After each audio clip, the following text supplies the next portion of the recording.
Immediately, Arya got home. Alexander couldn't contain his excitement as he hugged Arya tightly, showering her with kisses all over her face.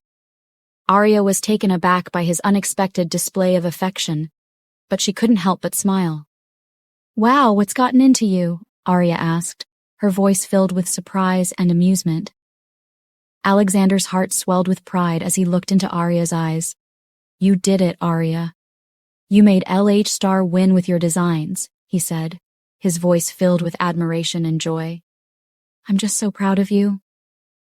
Arya's smile widened at Alexander's words, feeling a rush of joy and accomplishment at his excitement. "I couldn't have done it without your unwavering support, Alexander," she said, her voice tinged with gratitude. "Knowing that you're proud of me means everything to me." Alexander leaned in to place a tender kiss on Arya's forehead, his eyes filled with love and admiration. "You're the real star here, Arya," he said softly. "I've always believed in you, and now the whole world gets to see your talent."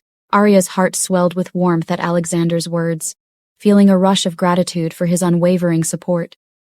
She reached up to cup his cheek affectionately, her eyes shining with love as she looked into his.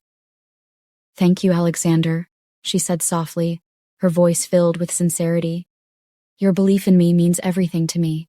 You're welcome." "I heard there would be a party," Alexander said. "Yes. We are having a ball celebration party tomorrow. I can't wait for it. I'm beyond happy with how everything turned out," Arya said with a bright smile. "Oh, really? Then we must get you a dress," Alexander said, already thinking about making arrangements. "Yes, I've thought of that," Arya said. "By the way, I met Clara today," Arya mentioned casually. Alexander furrowed his brow in confusion. "Clara? Who is Clara?" he asked. Arya raised an eyebrow. "Clara Crawley, a classmate of yours from high school," she explained. Alexander shook his head. "I don't remember anyone by that name," he admitted. Arya's frown deepened. Did Clara lie about knowing Alexander from high school? "She said you two met in Las Vegas 6 years ago?" Arya inquired. Alexander's expression changed, a smirk playing on his lips. "Oh, Clara, now I remember. It seems fate really wants you to know your husband isn't just a tall tale without proof.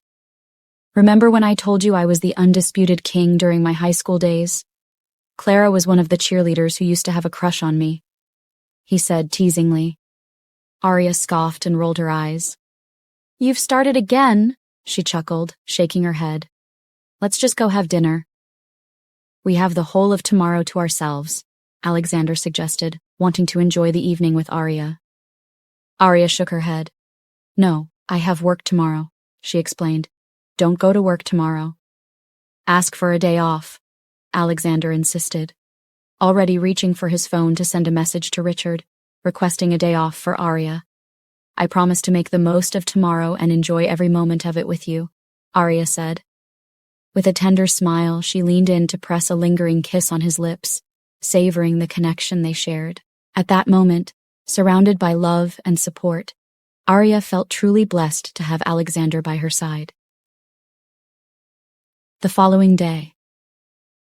As the first rays of sunlight filtered through the curtains, Arya stirred in Alexander's arms, her body still entwined with his from the night before. She felt a sense of contentment wash over her as she snuggled closer to him, her fingers tracing lazy patterns on his abs as she gazed at him with adoration. "Good morning," Arya whispered softly, her voice filled with warmth and affection. Alexander's eyes fluttered open, a sleepy smile gracing his lips as he looked down at Arya. "Good morning, my love," he murmured, his voice husky with sleep. They lay there for a moment, basking in the tranquility of the morning and the intimacy they shared.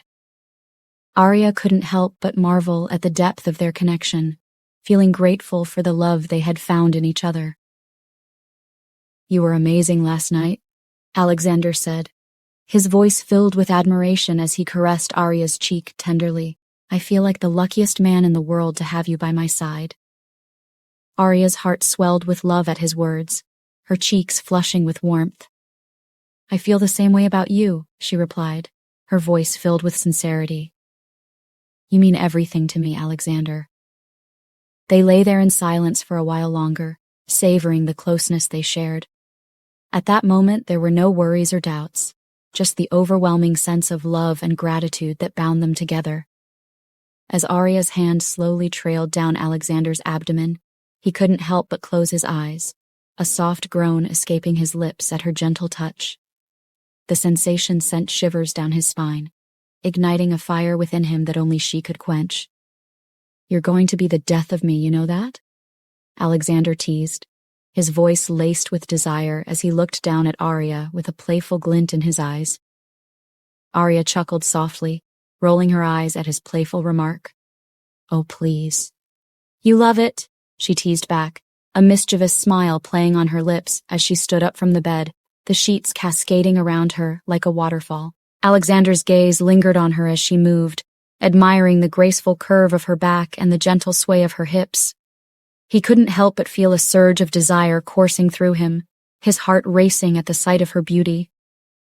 As Arya made her way across the room, Alexander remained lying on the bed, his eyes following her every movement. He couldn't tear his gaze away from her, captivated by the allure of her presence. With a playful smirk, Alexander let out a low whistle, unable to resist teasing her further. You know, you're even more breathtaking from behind, he called out, his voice tinged with admiration. Arya glanced back at him over her shoulder, a playful glint in her eyes. Flattery will get you nowhere, mister, she teased, a hint of laughter in her voice as she disappeared into the bathroom, leaving Alexander with a lingering sense of longing. His desire to be near her was undeniable, and he found himself yearning for the intimacy they shared. Hey babe, do you need any help in there? Alexander called out from the bedroom, his voice filled with genuine concern and affection. Arya's laughter echoed from the bathroom, a melodious sound that warmed Alexander's heart. No, I think I can manage just fine on my own, she replied teasingly, her voice carrying through the door. Alexander smiled to himself, feeling a surge of love for the woman who had stolen his heart. He knew that no matter what challenges they faced, they would always find a way to support and care for each other. As he waited for Arya to emerge from the bathroom, Alexander couldn't help but feel grateful for the simple moments they shared together. In the quiet of the morning, surrounded by the warmth of their love, he knew that he was exactly where he was meant to be. After freshening up, Arya emerged from the bathroom, her hair cascading in loose waves around her shoulders. She found Alexander already in the kitchen, preparing breakfast with the ease of someone who knew their way around the culinary arts. The aroma of freshly brewed coffee filled the air, mingling with the tantalizing scent of sizzling bacon and eggs. Arya couldn't help but smile as she took in the sight before her, feeling grateful for the simple joys of domestic life with Alexander. Nice sight, Arya greeted him with a soft smile, crossing the room to wrap her arms around his waist from behind. Breakfast smells amazing. Alexander turned to face her, returning her embrace with a gentle kiss on the forehead. Ready for breakfast? He murmured, his eyes sparkling with affection.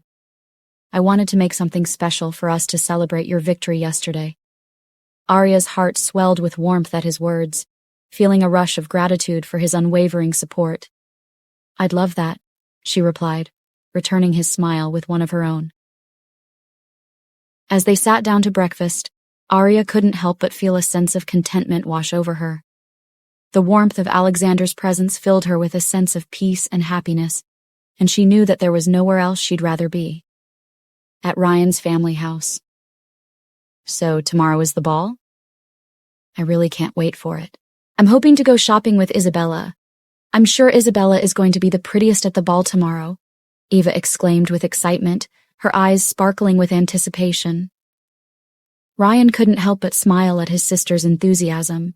His mother and sister were thrilled about his engagement to Isabella, and he was grateful for the harmonious relationship between Isabella and Ava.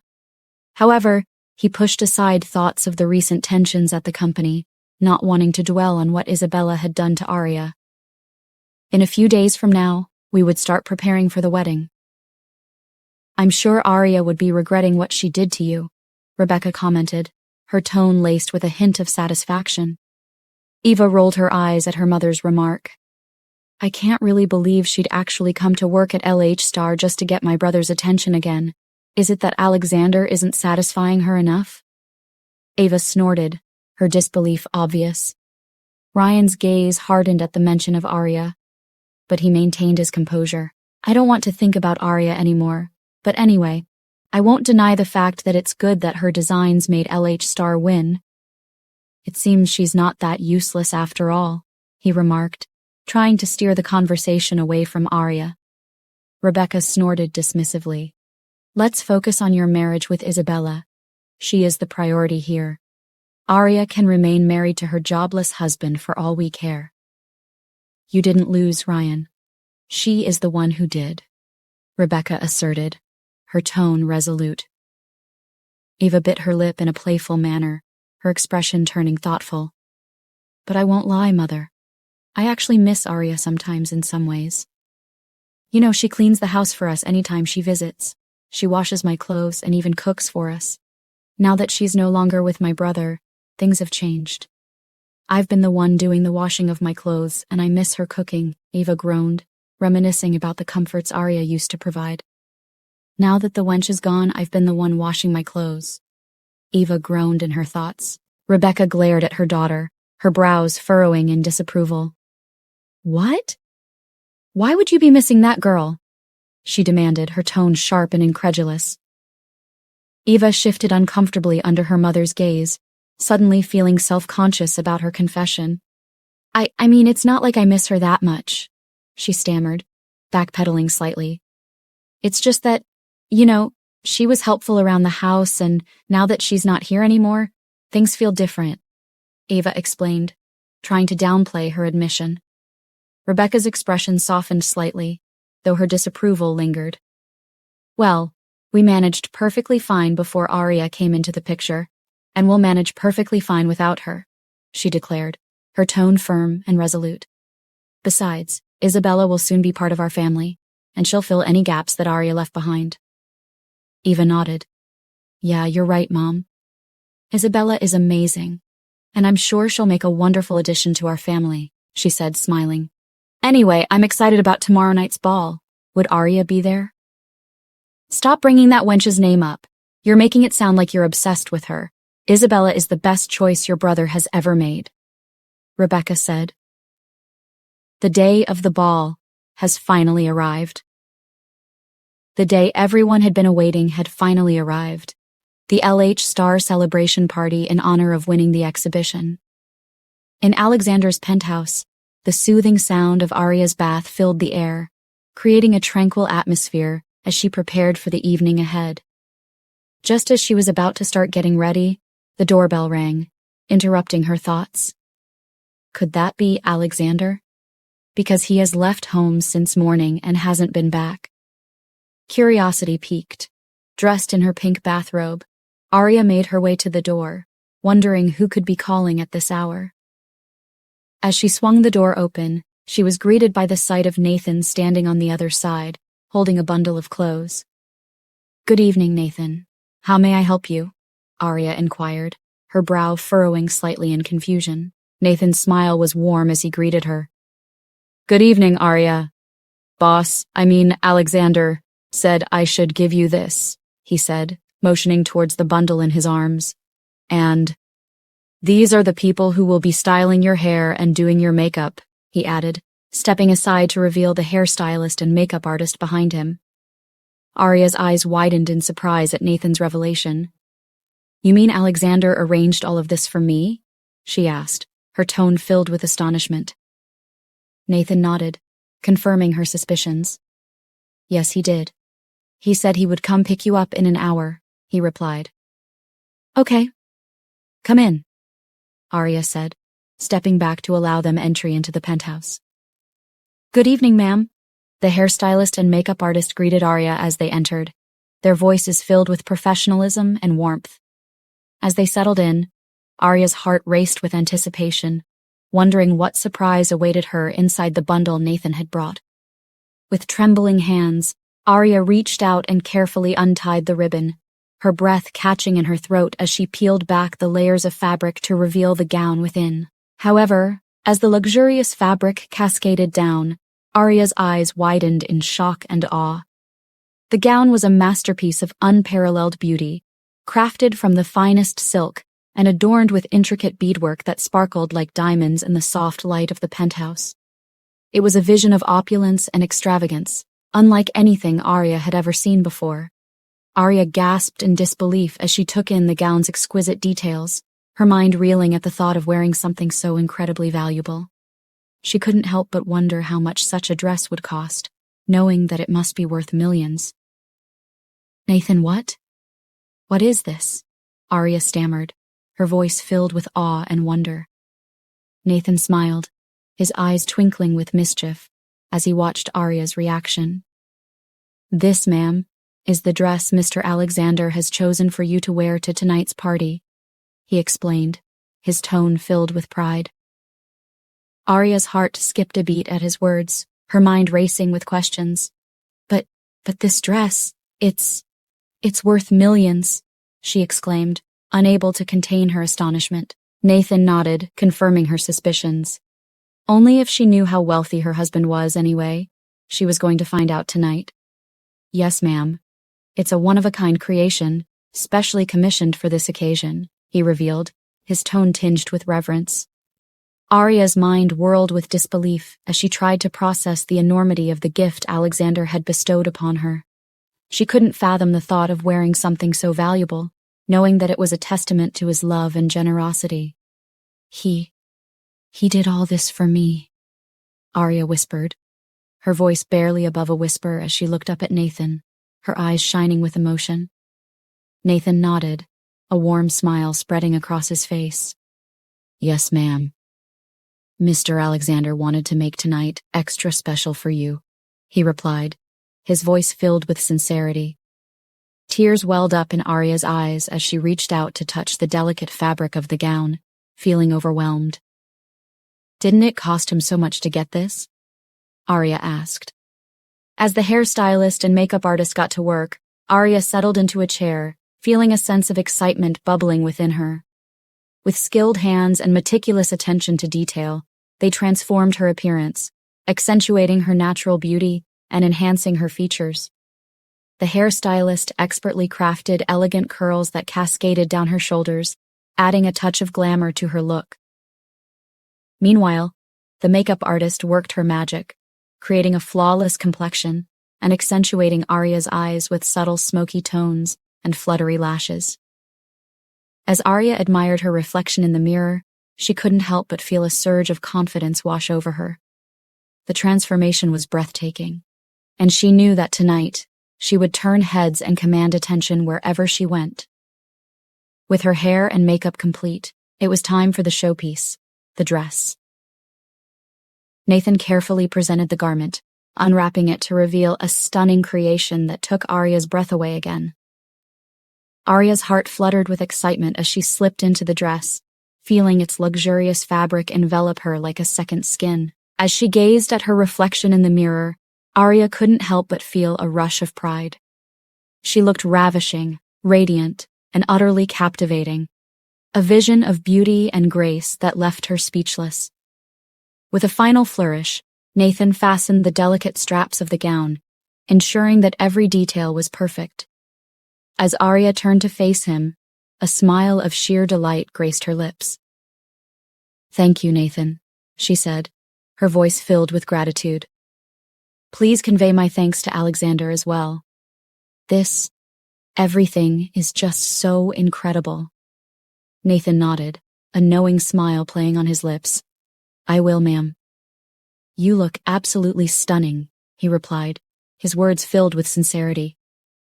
With a final touch of lip gloss and a spritz of perfume, Arya was ready. She couldn't wait to see the look of awe on Alexander's face when he laid eyes on her. As Arya finished getting ready, she turned to Nathan with a smile, her anticipation palpable. "Where's Alexander?" she inquired, her excitement building. Nathan glanced down at his phone before looking up with a smile. "He said he's at the garage waiting for you," he replied, his tone cheerful. Arya's smile widened as she grabbed her purse, eager to join her husband. Making her way to the elevator, she felt a surge of anticipation coursing through her veins. Tonight was going to be unforgettable. As the elevator doors opened onto the garage, Arya's eyes widened in awe at the sight before her. A sleek white limousine awaited her at the apartment entrance, its polished exterior gleaming under the soft glow of the lights. Leaning against the car was Alexander, dressed impeccably in a black tuxedo that hugged his form perfectly. With 3 buttons of his shirt undone, revealing a hint of his sculpted chest, and a latest edition Rolex watch adorning his wrist, Alexander exuded an air of confidence and sophistication. His dark hair was styled effortlessly, adding to his irresistible charm. Arya couldn't help but admire her husband, her heart swelling with love and admiration. He looked handsome and debonair, with a hint of a bad boy edge that only added to his allure. From his perfectly polished shoes to his captivating gaze, Alexander was every inch the epitome of elegance and style. As she approached him, Alexander straightened up, a warm smile gracing his lips as he extended his hand to her. "You look absolutely stunning, my love," he murmured, his voice filled with genuine admiration. Arya felt her cheeks flush with warmth at his compliment, her heart fluttering at the affection in his gaze. Taking his hand in hers, she leaned in to press a tender kiss on his cheek, her eyes shining with love. Feeling her cheeks flush with warmth, Arya accepted his hand, leaning in to press a tender kiss on his cheek. "Thank you, Alexander," she replied, her voice tinged with gratitude. "You look absolutely dashing yourself. Shall we?" she added, gesturing towards the waiting limousine. Just as Arya thought they were ready to head off to the event, Alexander paused, a mysterious smile playing on his lips.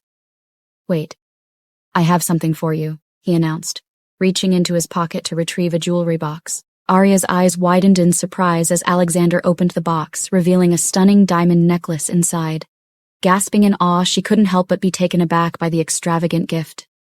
"What's this for?" she asked, her voice filled with curiosity and wonder. "For you, my love," Alexander replied, his gaze softening as he lifted the necklace from the box and carefully fastened it around her neck. Overwhelmed with emotion, Arya looked up at him, her heart swelling with love. "Thank you, my love, for the dress, the stylists, for everything. I love you," she said softly, her eyes shimmering with unshed tears. Eager to express her gratitude, Arya leaned in to kiss him, but Alexander gently stopped her with a playful gesture. Nope. Wait right there. I don't want you to ruin your makeup," he teased, eliciting a chuckle from Arya. With a smile, Alexander ushered her into the waiting limousine, his hand guiding her with gentle assurance. As the door closed behind them, enveloping them in a cocoon of warmth and luxury, Arya couldn't help but feel a sense of excitement for the night ahead.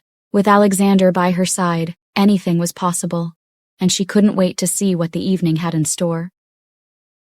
As the limousine glided through the city streets, Arya leaned against Alexander's shoulder, basking in the warmth of his presence. The anticipation of the evening ahead filled her with excitement, but beneath the surface, a sense of unease lingered. Suddenly, Alexander cleared his throat, breaking the comfortable silence between them. Arya looked up at him, her curiosity piqued by the seriousness in his tone. "Babe, I have something to tell you," Alexander began, his voice thick with emotion. Arya listened intently, her heart pounding in her chest as she waited for him to continue.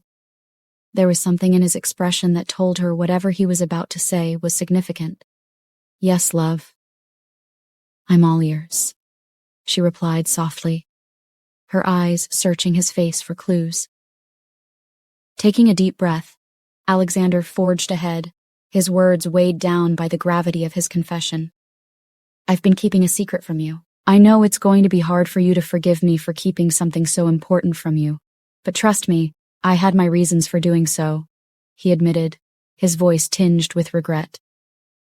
Arya's breath caught in her throat as she processed his words, her mind racing with possibilities.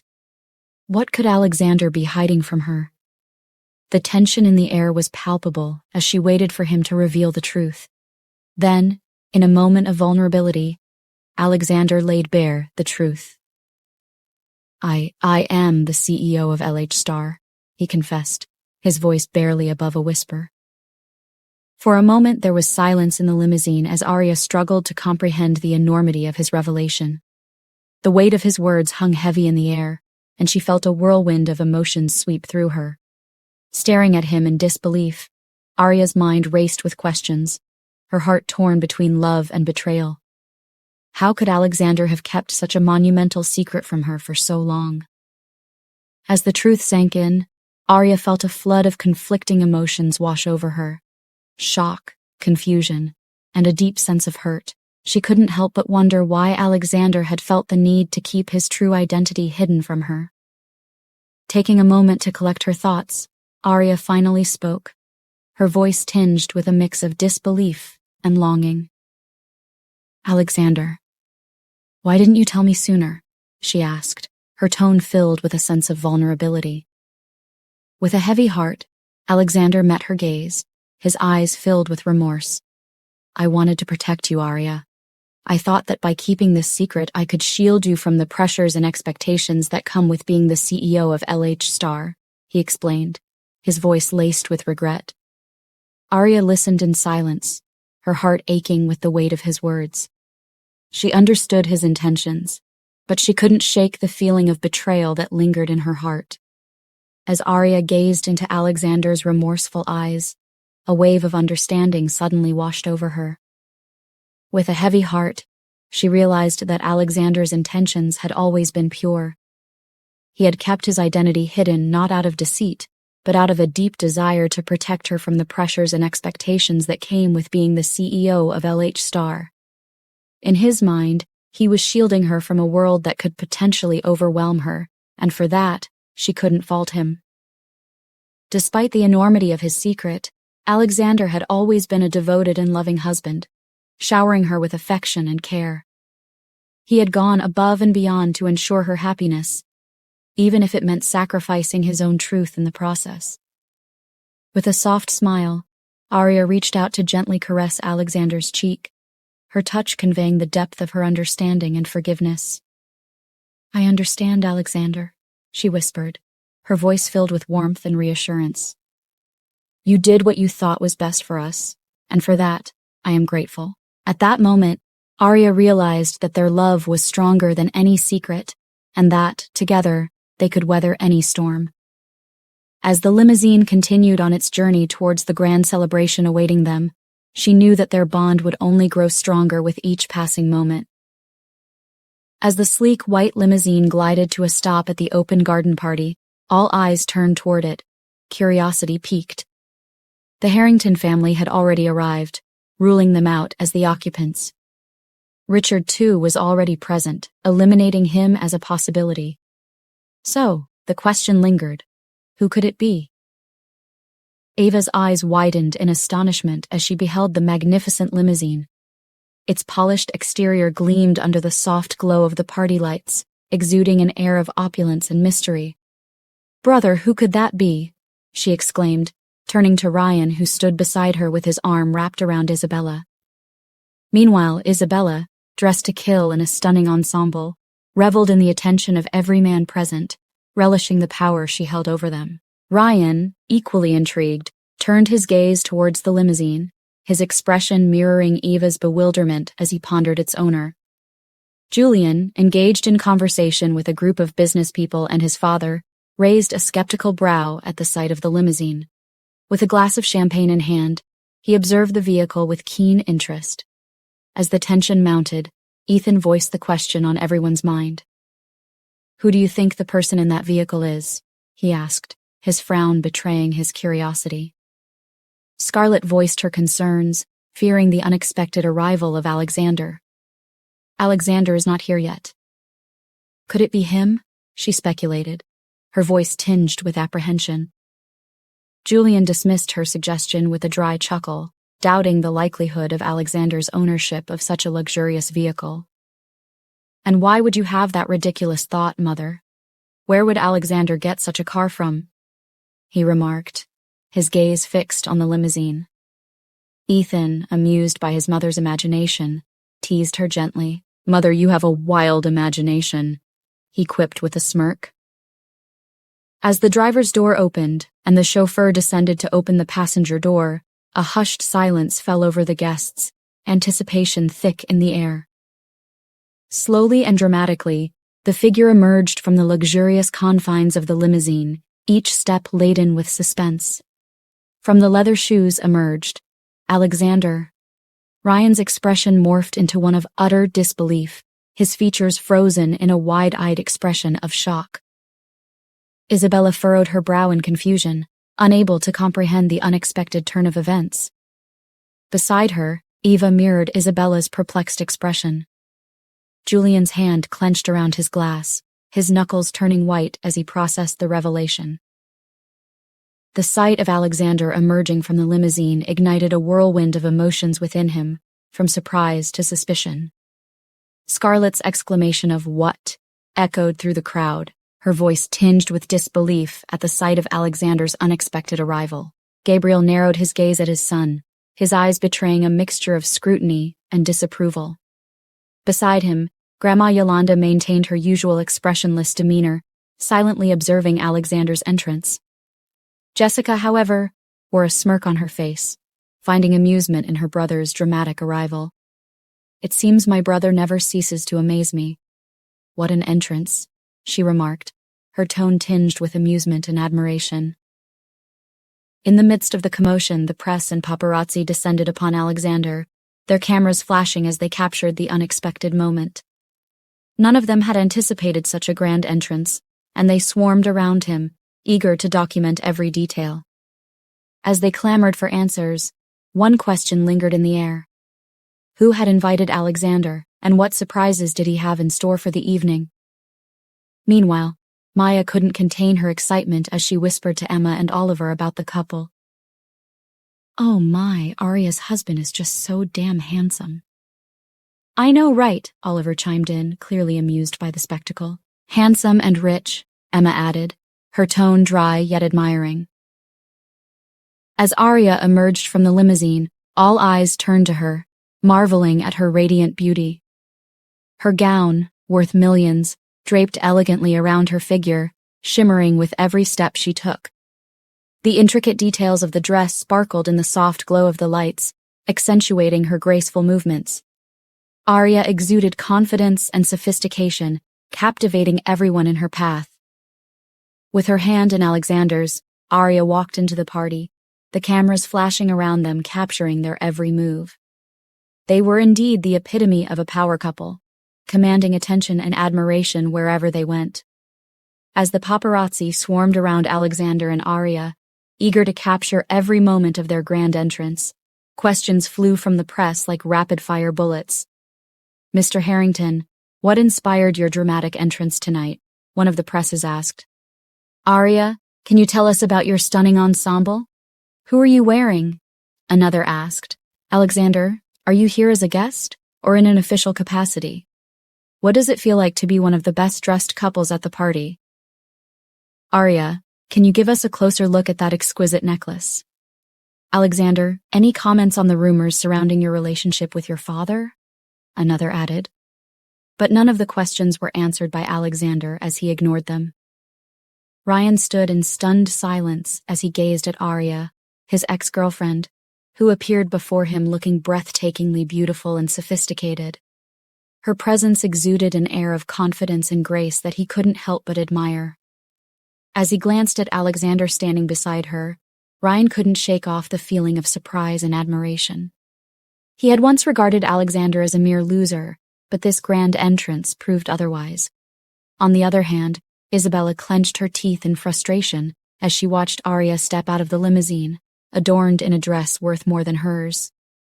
Envy gnawed at her as she observed the expensive necklace adorning Arya's neck, the luxurious fabric of her dress draping elegantly around her figure. Isabella's mind raced with resentment as she questioned why Arya, of all people, was fortunate enough to have a man like Alexander by her side. The sight of Arya's opulent attire only fueled Isabella's anger and jealousy, leaving her seething with envy.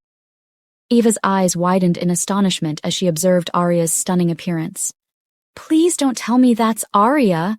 Isn't that necklace worth millions of dollars? She gasped, disbelief coloring her voice. Rebecca shared Ava's incredulity as she processed the extravagant value Arya's attire held. You mean Arya is wearing a dress worth millions of dollars?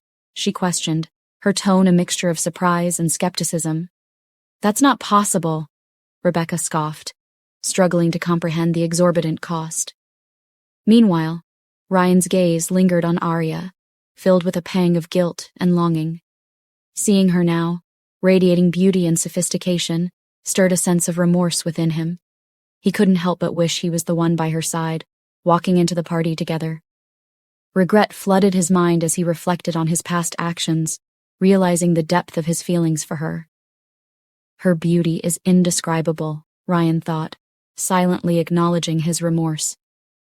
Isabella, though seething with jealousy, forced a fake smile onto her lips as she commented on Arya's appearance. My sister is looking so beautiful. I'm sure she must have been the one who bought the dress herself, Isabella remarked, attempting to downplay Alexander's role in Arya's glamorous ensemble. Ava, however, dismissed Isabella's insinuation with a scoff. Bought the dress herself? She retorted incredulously. Do you have any idea how much the dress, accessories, and even the makeup are worth? Even Arya's salary cannot afford all that. I'm sure it must have been Alexander who bought it for her, Eva asserted, highlighting the sheer extravagance of Arya's attire. Isabella's frown deepened as she pondered Eva's words. It was the first time Ava had openly scoffed at her, and the possibility that Alexander could indeed be behind Arya's lavish attire gnawed at her. Could Eva be right? Had she underestimated Alexander's abilities? Ryan's anger flared at Ava's insinuation, and he lashed out with frustration. And where do you think that loser would get the money to buy all that? Have you forgotten Alexander and his father are never on good terms? Ryan retorted, his tone laced with bitterness. Rebecca shot Eva a stern glare, disapproving of her daughter's skepticism. I'm sure you've heard your brother. Stop spitting out rubbish, Rebecca admonished, her voice firm with disapproval. Meanwhile, Arya and Alexander make their way towards Alexander's family, greeted by a warm welcome. Mother!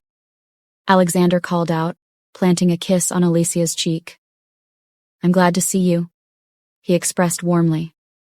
Alicia's smile widened as she looked at her son. I'm glad to see you too, Alex, she replied lovingly, her voice filled with maternal warmth. You look absolutely stunning tonight, both of you, she added, casting a fond glance at Arya. Thank you, Mum, Alexander said. Good evening, Mrs. Alicia, Arya greeted politely. Good evening, my dear. You're looking breathtaking. My son is so lucky to have such a beautiful lady as you, Alicia praised Arya, her admiration evident. Arya smiled graciously. No, I'm the one lucky to have Alexander as my husband, she humbly replied. Alicia's smile widened, expressing her approval. Good evening, Grandma, Alexander greeted Grandma Yolanda. Grandma Yolanda returned the greeting with a smile. Good evening, Alex. I can see you made such an entrance, she remarked, acknowledging Alexander's dramatic arrival. Alexander's smirk widened as he responded to Grandma Yolanda's remark. Well, Grandma, I believe in making an entrance worthy of the occasion, he quipped, his tone playful yet confident. He enjoyed basking in the spotlight, especially knowing the stir his arrival had caused among the guests. I wonder who invited you to this event, Scarlett snorted, directed at Alexander. Alexander met Scarlett's snort with a smirk. Oh, stepmother, you don't look happy to see me. Have you forgotten my wife works at LH Star? He retorted with confidence. Ethan scoffed at Alexander's response. Of course, how else would you be here if not for your wife? There is no way father would have invited you, he interjected disdainfully. Arya, frustrated by Alexander's silence, urged him silently to reveal the truth about his identity. Tell them you're the CEO. Let them eat their words, she thought to herself, hoping he would stand up for himself. Meanwhile, Gabriel, Alexander's father, couldn't hide his disapproval as he looked at his son. You never cease to disappoint, Alexander, he muttered under his breath, his disappointment palpable. Julian's smirk widened as he boasted about his recent accomplishment. "I deserve congratulations from you, Alex. I got the partnership with LH Star. What accomplishment have you ever made?" he taunted, his words dripping with condescension. Ethan's frown deepened as he simmered with resentment, still seething over the missed opportunity to secure the LH Star contract. His frustration lingered, overshadowing the celebratory atmosphere of the event. "We're here to celebrate, Julian." "Let's not dampen the mood with unnecessary remarks," Jessica interjected, attempting to diffuse the tension. But Julian's retort was sharp, aimed directly at Jessica. "I don't recall inviting your opinion, Jessica. Mind your own business," he snapped, his hostility palpable. Meanwhile, Elena's gaze remained fixated on Alexander, her regret weighing heavily on her heart. She couldn't shake the feeling of longing for what she had lost, realizing now the mistake she had made in leaving him for Julian. "Julian, enough. The event is starting." Richard is about to address the crowd. Grandma Yolanda intervened, redirecting their attention to the impending announcement. As Richard took the stage, the anticipation in the air was palpable. "Good evening, everyone. Thank you all for coming to celebrate with LH Star on our win for this year's exhibition," he began, his smile radiant. The audience erupted into applause, eager to hear Richard's announcement. "I have with me here in the crowd the CEO of LH Star, and he will be revealing his identity and expressing his gratitude for your presence here tonight," Richard continued, building suspense. The unexpected revelation sent shockwaves through the crowd, with murmurs of confusion and surprise rippling through the audience. The press clamored for answers, eager to uncover the mystery of the CEO's identity, while guests exchanged bewildered glances, speculating on who among them could hold such a prestigious position. "Julian," Alexander called, smirking. They all turned to look at him. "I will give you an answer to your question immediately after this," Alexander said, and immediately made his way towards the stage, gracefully. "Julian?" Alexander called out, smirking as he addressed his brother. All eyes turned to him, curiosity piqued by his sudden interruption. "I will give you an answer to your question immediately after this," Alexander declared confidently, capturing the attention of the entire room. With purposeful strides, he made his way towards the stage, his movements commanding the room's focus. As Alexander approached the stage, a wave of disbelief swept through the crowd, eyes widening in astonishment at the unfolding spectacle. The tension in the air was palpable, each moment pregnant with anticipation as Alexander's intentions remained shrouded in mystery. "Are you seeing what I'm seeing?" Oliver exclaimed in disbelief, his voice barely above a whisper. "Do not tell me that Alexander Harrington, Aria's husband, is the CEO of LH Star?" Maya gasped, her eyes wide with incredulity. Ryan's heart pounded with fear and apprehension as he watched Alexander's determined stride towards the stage. A lump formed in his throat, uncertainty gnawing at him as he awaited the revelation. Isabella's mind raced with possibilities as she struggled to comprehend the implications of Alexander being the CEO of LH Star. "No, that can't be possible," she thought, her shock evident in her trembling hands and wide-eyed expression. She took a step back, nearly stumbling as her thoughts spiraled with disbelief. Elena's heart pounded in her chest as she watched Alexander's ascent to the stage. Regret and guilt washed over her, clouding her thoughts as she grappled with the realization of Alexander's true identity. "Is he really the CEO of LH Star?" she wondered, her face betraying the turmoil of emotions within. Eva's hand flew to her mouth in shock, her eyes widening in disbelief at the unfolding revelation. "I can't believe this. I can't watch this anymore," she muttered, her voice trembling with a mixture of astonishment and dismay. Catherine and Sophia exchanged puzzled glances, their expressions mirroring the confusion and disbelief rippling through the crowd. They struggled to process the sudden turn of events, their minds racing with unanswered questions and uncertainties. Julian's expression oscillated between rage and shock, his features contorted with disbelief at the unfolding turn of events. He struggled to comprehend the implications of Alexander's revelation, his mind reeling with unanswered questions. Gabriel stood frozen, his thoughts swirling with confusion as he attempted to process the startling revelation. The revelation of Alexander's true identity threatened to upend everything he thought he knew about his son, leaving him grappling with a maelstrom of emotions. As Alexander took the stage, the room fell silent, every gaze fixated on him with rapt attention. His words echoed through the hushed atmosphere, each syllable imbued with authority and gravitas. "Good evening, everyone," Alexander began, his voice commanding the room's attention. "I am Alexander Harrington, the CEO of LH Star." A collective gasp rippled through the crowd, shock reverberating through the room at the revelation. Whispers of disbelief and astonishment spread like wildfire as guests struggled to reconcile this unexpected truth.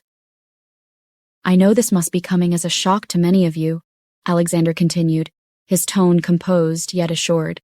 "But I assure you, I hid my identity not out of deceit." As Alexander spoke, his words resonated with sincerity and humility, dispelling any doubts or suspicions lingering in the minds of the audience. He expressed gratitude to the hardworking employees of LH Star, acknowledging their dedication and commitment to excellence. "In particular, I would like to extend my heartfelt thanks to the talented individuals who worked tirelessly to bring our vision to life," Alexander continued, his gaze sweeping across the room. "From our tech team to our designers, each and every one of you played a vital role in making the exhibition a success." A ripple of applause echoed through the room as guests applauded Alexander's words, recognizing the contributions of LH Star's dedicated team. "And lastly," Alexander added, his voice softening with genuine affection, "I would like to express my deepest gratitude to someone who holds a special place in my heart, the brilliant mind behind our exquisite jewelry designs, and my beloved wife, Aria." Aria's eyes widened in surprise as Alexander extended his hand towards her, inviting her to join him on stage. With a smile of disbelief and joy, she stepped forward, her heart overflowing with pride and love for her husband. Ryan bit his tongue, overwhelmed with embarrassment and regret as he recalled his previous derogatory remarks about Alexander. He couldn't believe he had insulted his own boss without even realizing it. The realization hit him like a ton of bricks, filling him with shame for his past behavior. Rebecca swallowed hard, her throat constricted with shame as she processed the implications of Alexander's revelation. Her son's boss was none other than Aria's husband, and they had spoken ill of him without knowing the truth. It was a sobering realization that left her reeling with guilt. Scarlett seethed with rage and shock, her mind racing with the implications of Alexander's true identity. This revelation surpassed any achievements her sons had ever accomplished, and she knew it would have far-reaching consequences for their family. Isabella's jealousy and rage surged as she watched Aria and Alexander on stage, their unity and happiness a stark contrast to her own bitterness. The sight of Aria's success only fueled her desire to tear her sister down, resentment festering within her. Eva turned to Ryan, her expression filled with concern. "What's going to happen now?" "Do you think Alexander will seek revenge for what you've done?" she asked, her voice tinged with apprehension. As Aria and Alexander descended from the stage, Richard approached them with admiration. "You made an incredible move and speech today, sir," he commended Alexander with a smile. Alexander nodded graciously. "Thank you, Richard." "I appreciate it," he replied, acknowledging Richard's praise. Aria whispered to Alexander, her eyes shining with pride and love. "I'm so happy you got to shut the mouths of those people," she whispered, her voice filled with admiration. Alexander smiled warmly at Aria, his heart swelling with gratitude. "You gave me the courage, my love. This was all because of you," he whispered back, his voice filled with love and appreciation. Together, Aria and Alexander walked towards their family. Gabriel, overwhelmed with regret and shame, couldn't bring himself to meet Alexander's eyes. He knew he had spoken harshly to his son, and now he faced the consequences of his words.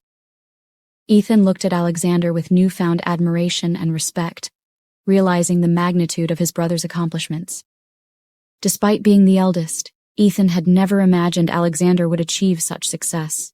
"Now, Julian, let me give you an answer to your question," Alexander declared, his voice echoing with authority as he turned to face his brother. The room fell silent, every gaze fixated on Alexander as he prepared to reveal the truth behind his mysterious identity. "Julian?" Alexander began, his tone tinged with a hint of amusement as he addressed his brother. "You asked what accomplishment I've ever made. Well, let me enlighten you." He paused for a moment, allowing the anticipation to build, before delivering his response with a confident smirk. "I'll tell you what accomplishment I've made. I've built an empire from the ground up, carved my own path in the business world, and become the CEO of LH Star, all while defying the odds stacked against me." Alexander's words carried a weight of authority as he continued, his gaze unwavering as he locked eyes with Julian. "While you and Ethan are content to play in our father's shadow, I've stepped out into the light and forged my own destiny.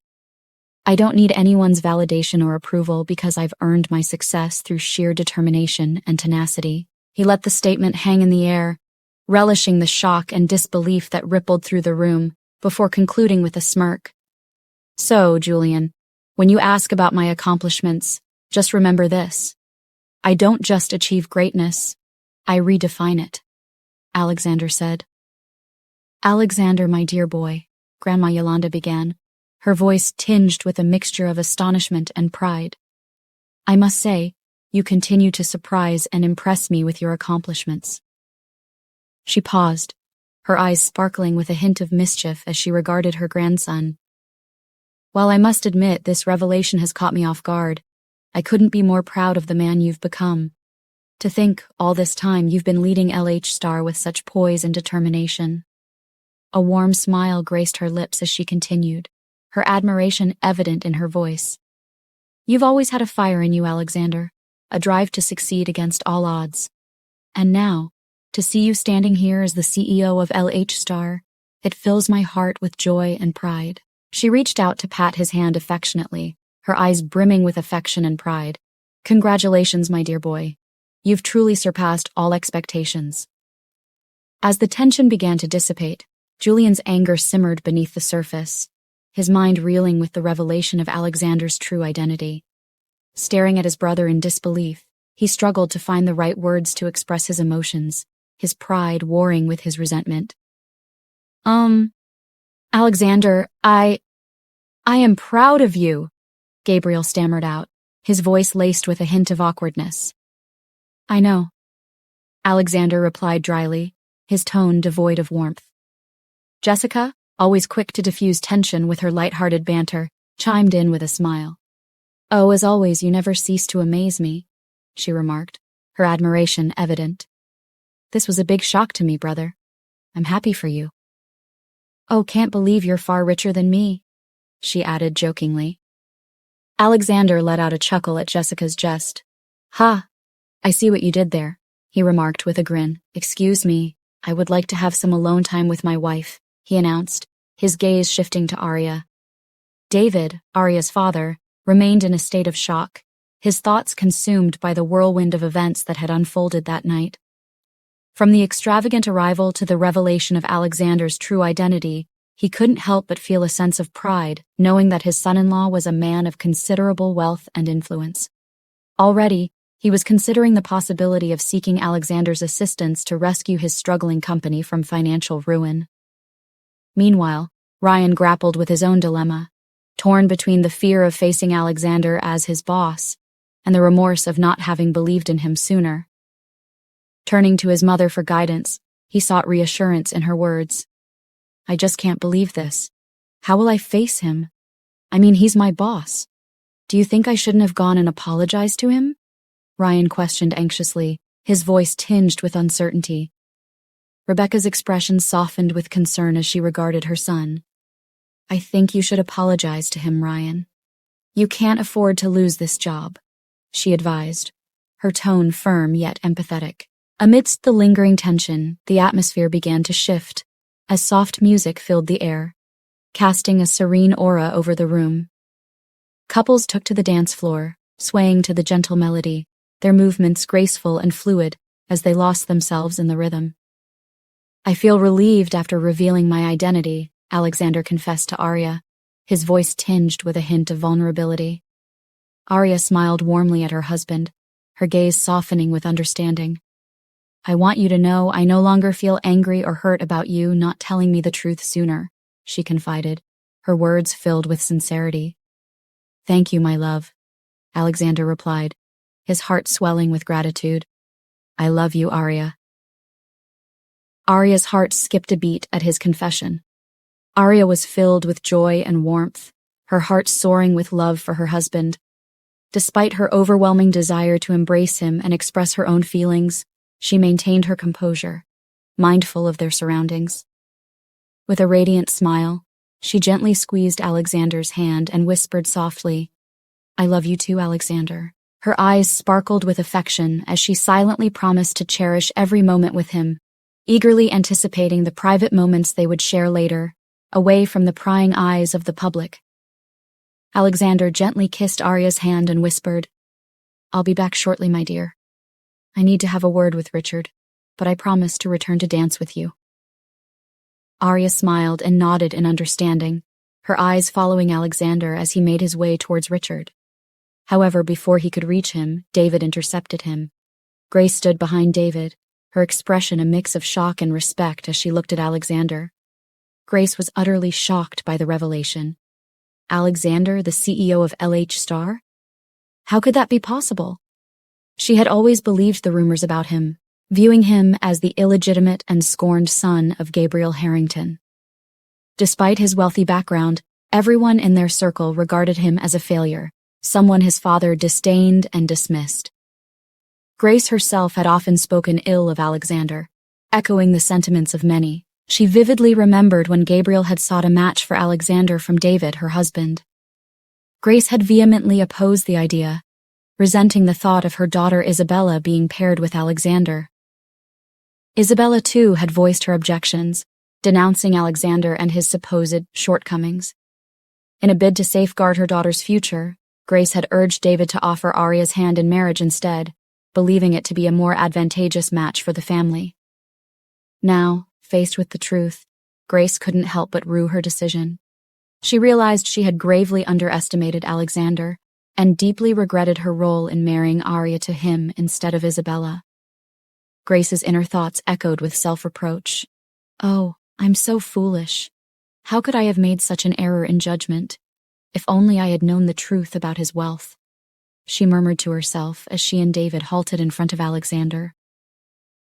David managed a guilty smile, attempting to conceal the astonishment etched on his features. So his son-in-law was indeed wealthy beyond their wildest imaginations? He was still taken aback by the revelation of Alexander's true identity, and he struggled to find the right words. Clearing his throat, he finally spoke, his tone slightly awkward yet tinged with newfound respect. "Well, Alexander, I must say, this comes as quite a surprise. I had no idea. We had no idea about your position at LH Star." He glanced at Grace, sensing her shock mirrored his own. Alexander responded with a knowing smirk, acknowledging the hypocrisy of David and Grace's reaction. "I understand, David. It's quite the revelation, isn't it?" He paused, letting the implications sink in before continuing. "But let's not dwell on the past. I'm still the same person you've known all along, just with a few surprises up my sleeve." His tone was light, yet laced with a hint of amusement. David, feeling a twinge of discomfort at Alexander's response, chuckled awkwardly, attempting to ease the tension. "Yes, indeed, Alexander. Surprises indeed." He cleared his throat nervously before adding, "Well, congratulations on your success. It's truly remarkable." Despite his unease, David's tone remained polite and courteous. Grace, suppressing her previous animosity towards Alexander, offered a genuine smile tinged with regret.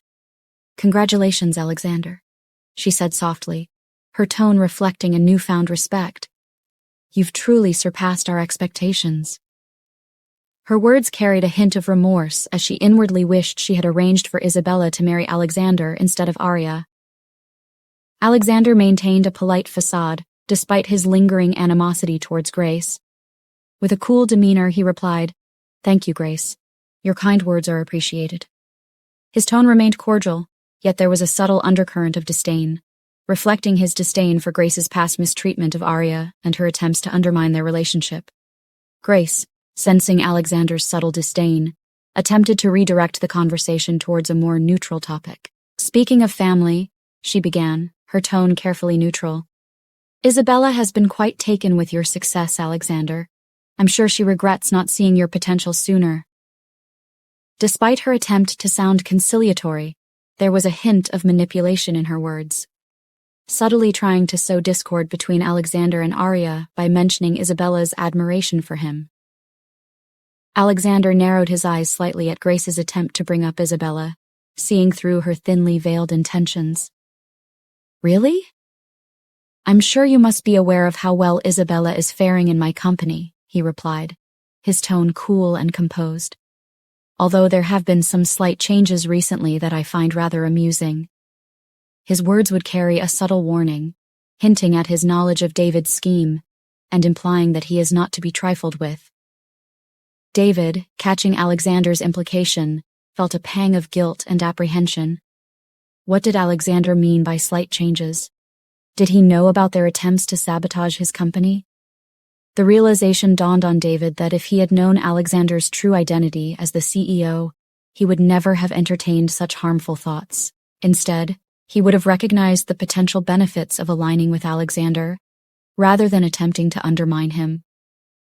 David, attempting to maintain a facade of composure, despite his growing unease, responded with a forced smile. "Ah, well, you know how it is, Alexander. Business can be quite unpredictable," he said, trying to downplay the situation. David hesitated for a moment before tentatively broaching the topic of business. Talking about business, I would like to talk to you about my company, Johnson Financial Enterprise. What about we collaborating and—" However, before David could finish his sentence, Alexander cut him off with a firm yet polite interruption. "I'm sorry, David, but I am busy at the moment." "Let's talk later," Alexander said briskly, before striding away, his attention fixed on his intended destination. Just as Alexander began to walk away, Ryan approached him, his voice trembling with nerves. Alexander! Ryan stammered out.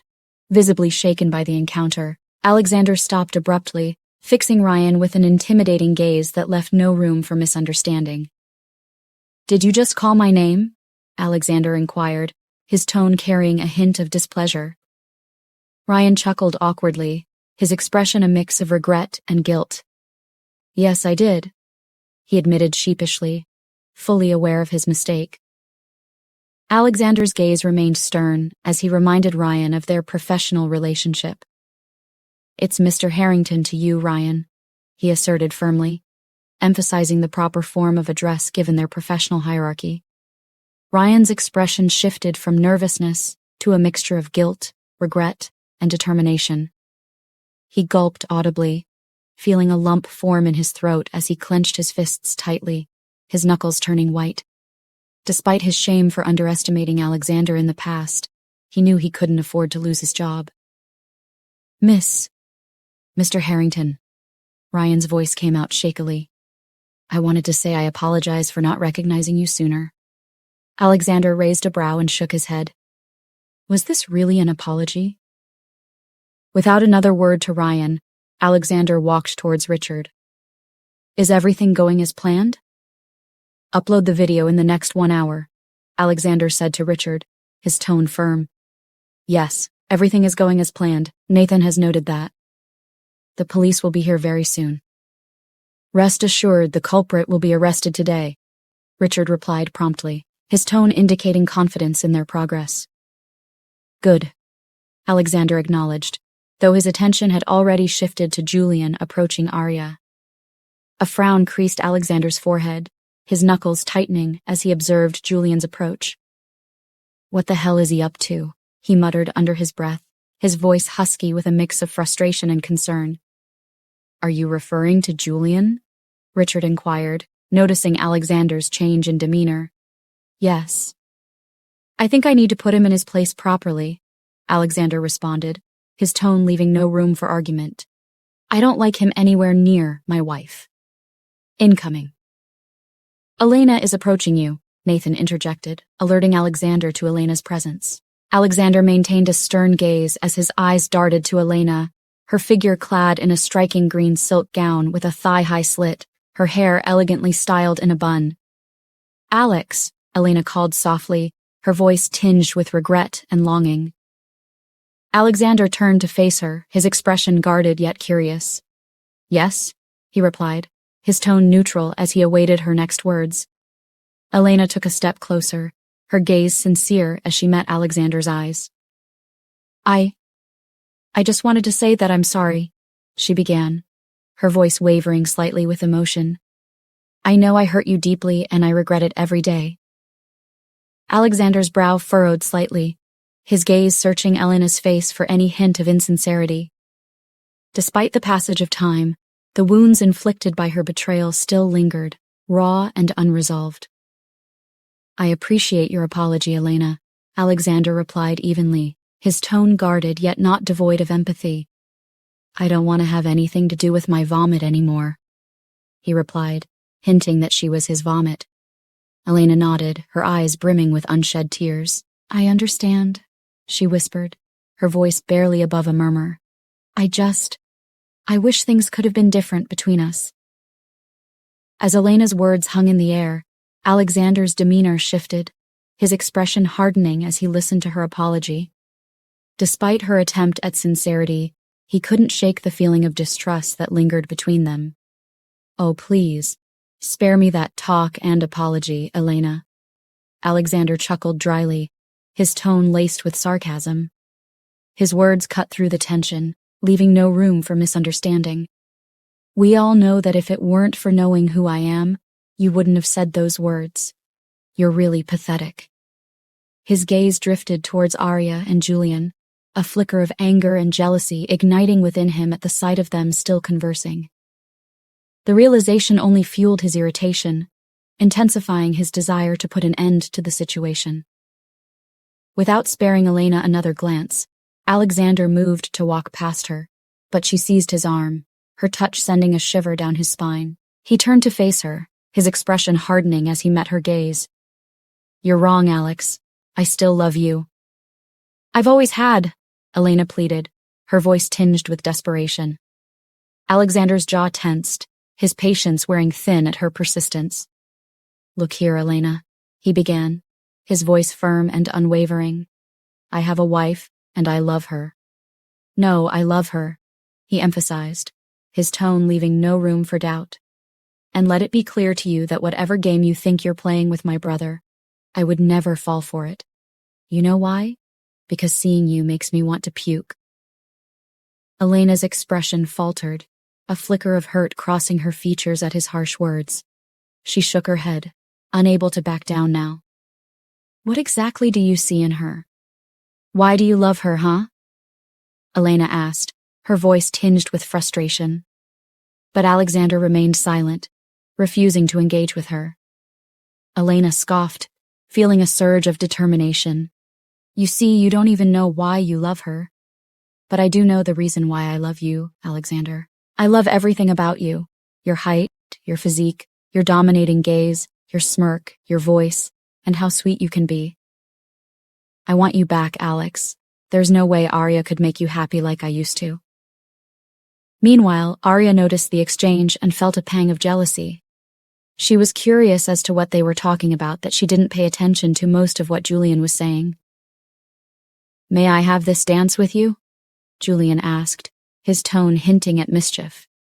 "I'm sorry, but my husband promised me this dance," Arya replied curtly. Julian raised a brow. "Really? But he doesn't seem to remember that promise from what I am seeing right now." Julian said cunningly, as he was referring to Alexander and Elena talking. "Aren't you curious as to what they're talking about?" "So what makes you think I would want you back?" Alexander continued, his tone growing colder. It's better if you stop this nuisance, because it's actually going to get you nowhere. A sense of fear crept into Elena's eyes as Alexander's words sank in, the gravity of the situation dawning on her. Before she could respond, he delivered his final warning, his voice dripping with menace. I know why you're doing this, Alexander added, his gaze piercing. My brother has evidence against you that you killed that pregnant woman in a hit-and-run accident. What makes you think I wouldn't be the first person to release that evidence to the world and not my brother? You leave my sight or anywhere my wife is, and consider your secret covered. Simple. The color drained from Elena's face as she recoiled, shock and fear reflected in her wide eyes. How did he know about it? The realization struck her with a forceful blow, leaving her trembling in fear of the consequences of her actions. Without another word, she released her grip on Alexander's arm and hurriedly retreated, her mind reeling with the implications of his words. "Excuse me, Julian," Alexander interjected, his tone firm yet composed, as he stepped forward to interrupt their conversation. "Yes," Julian said with a sly smile. Alexander maintained a calm facade, his gaze unwavering as he regarded Julian. "I suggest you find someone else to converse with," he advised, his tone carrying a subtle warning. "Arya and I are in the midst of enjoying the evening." Julian frowned, with his knuckles clenched. With a satisfied nod, Alexander turned his attention back to Arya, offering her a reassuring smile. "Where were we, my dear?" he asked, his voice soft and affectionate as he gently took her hand in his, leading her towards the dance floor. "So why was Julian talking to you? I noticed you two conversing with each other." "What did he say?" he asked, a flicker of annoyance and jealousy tingling in his tone as he spoke. He gently placed one of her hands on his lower back while holding the other in his palms. Arya's playful expression hardened, mirroring his jealousy as she responded, "I saw you with Elena? What were you two talking about? You looked quite intimate while talking." Alexander scoffed, his scowl softening as he pulled her closer, their movements synchronized with the rhythm of the music. "Don't tell me seeing me with her makes you jealous," he teased, guiding her with expert precision across the dance floor. Arya rolled her eyes, her voice barely audible over the music as she teased Alexander sensually. "I don't need to be jealous of her." "You're mine already, Alexander," she whispered, her breath warm against his ear. "And you're mine. Every single part of your body belongs to me." Alexander murmured in response, his voice low and husky as he brought his face closer to her neck. As the music swirled around them, Arya's breath hitched as Alexander's lips brushed against her neck, sending shivers down her spine. She let out a soft moan, her voice barely audible over the melodious tunes, her body responding to his touch with a mixture of desire and longing. "Alexander!" she gasped, her fingers tightening their grip on his shoulders as he pulled her closer, their bodies pressed together in a sensual embrace. "Let them watch," Alexander murmured against her skin, his breath hot against her neck as he trailed kisses along her jawline, igniting a fire within her that threatened to consume her entirely. Arya's voice, barely audible over the music, teased Alexander sensually, her lips grazing his ear as she whispered, "You know how much I love it when you claim every part of me, Alexander. But remember, you're the one who belongs to me tonight." Alexander's breath hitched at her words, his body responding to her proximity with a surge of desire. "Always, Arya," he murmured huskily, his voice laced with passion. "Every part of me belongs to you." Their dance was intense and captivating, drawing the attention of the guests around them. Alexander's movements were fluid, his gaze locked on Arya's, his presence commanding and alluring.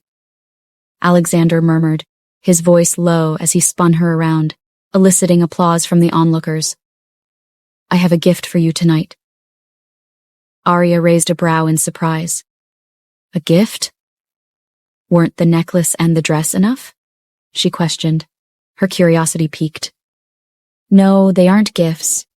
But the gift I have for you tonight, I'm sure you would love it." Alexander replied with mischief. Meanwhile, Isabella, observing the couple dancing passionately, couldn't help but fume in anger. Mother, it's all your fault. If only you hadn't let Arya wed Alexander, then this wouldn't have happened. I would have been the one in his arms, married to him and not Arya, she seethed, her tone laced with bitterness as she spoke to Grace. Grace looked at her daughter with remorse. I'm sorry, I know I made a big mistake and I regret it, she admitted. Isabella glared daggers at the two couples dancing passionately. We need to do something about this, Mother, she declared, her eyes flashing with determination. Grace looked at her daughter in confusion. What do you mean by that? She asked.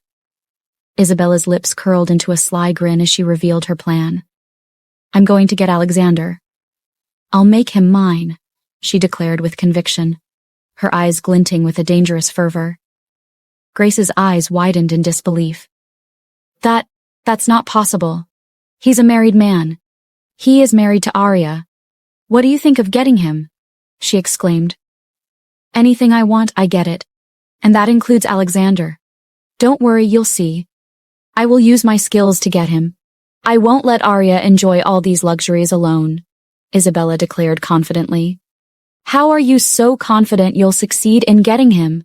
Don't you see how he looks at Arya? I don't think that man would ever want to leave her or cheat, Grace reasoned. Isabella glared at her mother. Whose side are you on, Mother? Arya's or mine? She demanded. Grace looked at Isabella with concern. You know I will always support you in anything you do, my jewel. If you think you can have Alexander, then go for it, she said. Good. No man can resist such beauty as mine, Isabella boasted confidently, her eyes dripping with malicious intent. I'm going to get into his bed. You'll see, Mother, she declared. Meanwhile, Ryan watched Arya and Alexander dancing, his heart seething with pain, shame, and regret. I won't be at rest until I get Alexander's forgiveness, he vowed silently, his mind consumed by thoughts of redemption. Rebecca's gaze softened as she turned to her son Ryan, concern etched on her features. Do you think he would forgive you? I think you should give it a rest for now, since you went to him and he ignored you. You're better than this, son. You have Isabella, remember? She advised gently, her words laced with maternal concern. Ava looked at Rebecca with disbelief, her brows furrowed in confusion at her words. But Mom, I don't understand. Why would Ryan need to give it a rest? What happened? She questioned, seeking clarification. Ryan remained silent, his gaze fixed on Arya and Alexander as they danced, his thoughts consumed by a whirlwind of emotions. How beautiful Arya looked, how happy she seemed in Alexander's arms. Suddenly, the sound of police sirens pierced through the air, drawing the attention of the guests towards the entrance, where several police officers had just arrived. Murmurs of confusion rippled through the crowd as everyone wondered why the police were there. Did anyone call the police? Someone whispered, their voice filled with apprehension. The press and paparazzi, who had been focused on capturing the moments of the celebration, quickly turned their attention to the police, eager to uncover the reason for their unexpected arrival. Grace turned to Isabella, her brow furrowing in concern.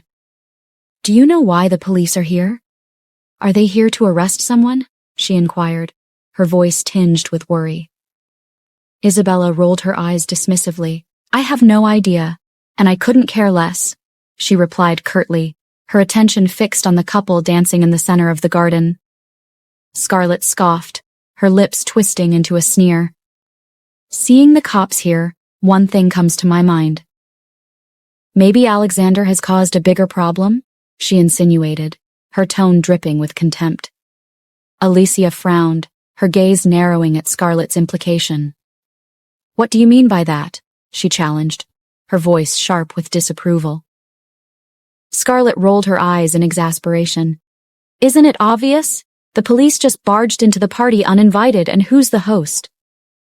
Alexander. He must be the culprit, she suggested, a devilish smile playing on her lips. Julian smirked, seizing the opportunity to cast doubt on Alexander's character. It seems Alexander might not really be who he claims to be. CEO my foot, he quipped, his voice dripping with disdain. My son is not a criminal. Watch what you say about him. You're just a bitter woman, Scarlett, Alicia retorted, her tone laced with anger. Did you just call me bitter? Scarlett shot back, her eyes flashing with indignation. Enough! Gabriel's voice boomed, cutting through the heated exchange. Stop disgracing this family, he admonished, his tone stern as he silenced Scarlett with his reprimand. Meanwhile, Alexander's voice broke through the tension as he spoke to Arya. And your gift starts now, my love. With those words, a hush fell over the crowd as a video began to play on a large screen, capturing everyone's attention. In the video, Isabella can be seen entering Richard's room, her movements cautious and deliberate as she searches for something. As the footage played, gasps of shock filled the air as Isabella's actions were revealed for all to see. Isabella's face drained of color as she watched herself on the screen, disbelief and panic overtaking her features. How did they know? What would happen now? As the video played, revealing Isabella's treacherous actions, shock and disbelief rippled through the crowd. Gasps of horror filled the air as Isabella's betrayal was laid bare for all to see. People whispered among themselves, their expressions a mix of outrage and contempt. I knew that wench was up to no good, a worker of LH Star remarked, his voice filled with disdain. She's just too despicable. Didn't you hear about what she did to Arya? Another added, shaking his head in disbelief. She deserves to be arrested. This is plagiarism, someone exclaimed, their voice ringing with indignation. Isabella trembled, her face drained of color as she watched the damning evidence against her unfold on the screen. Panic gripped her as she realized the gravity of her actions and the consequences that awaited her.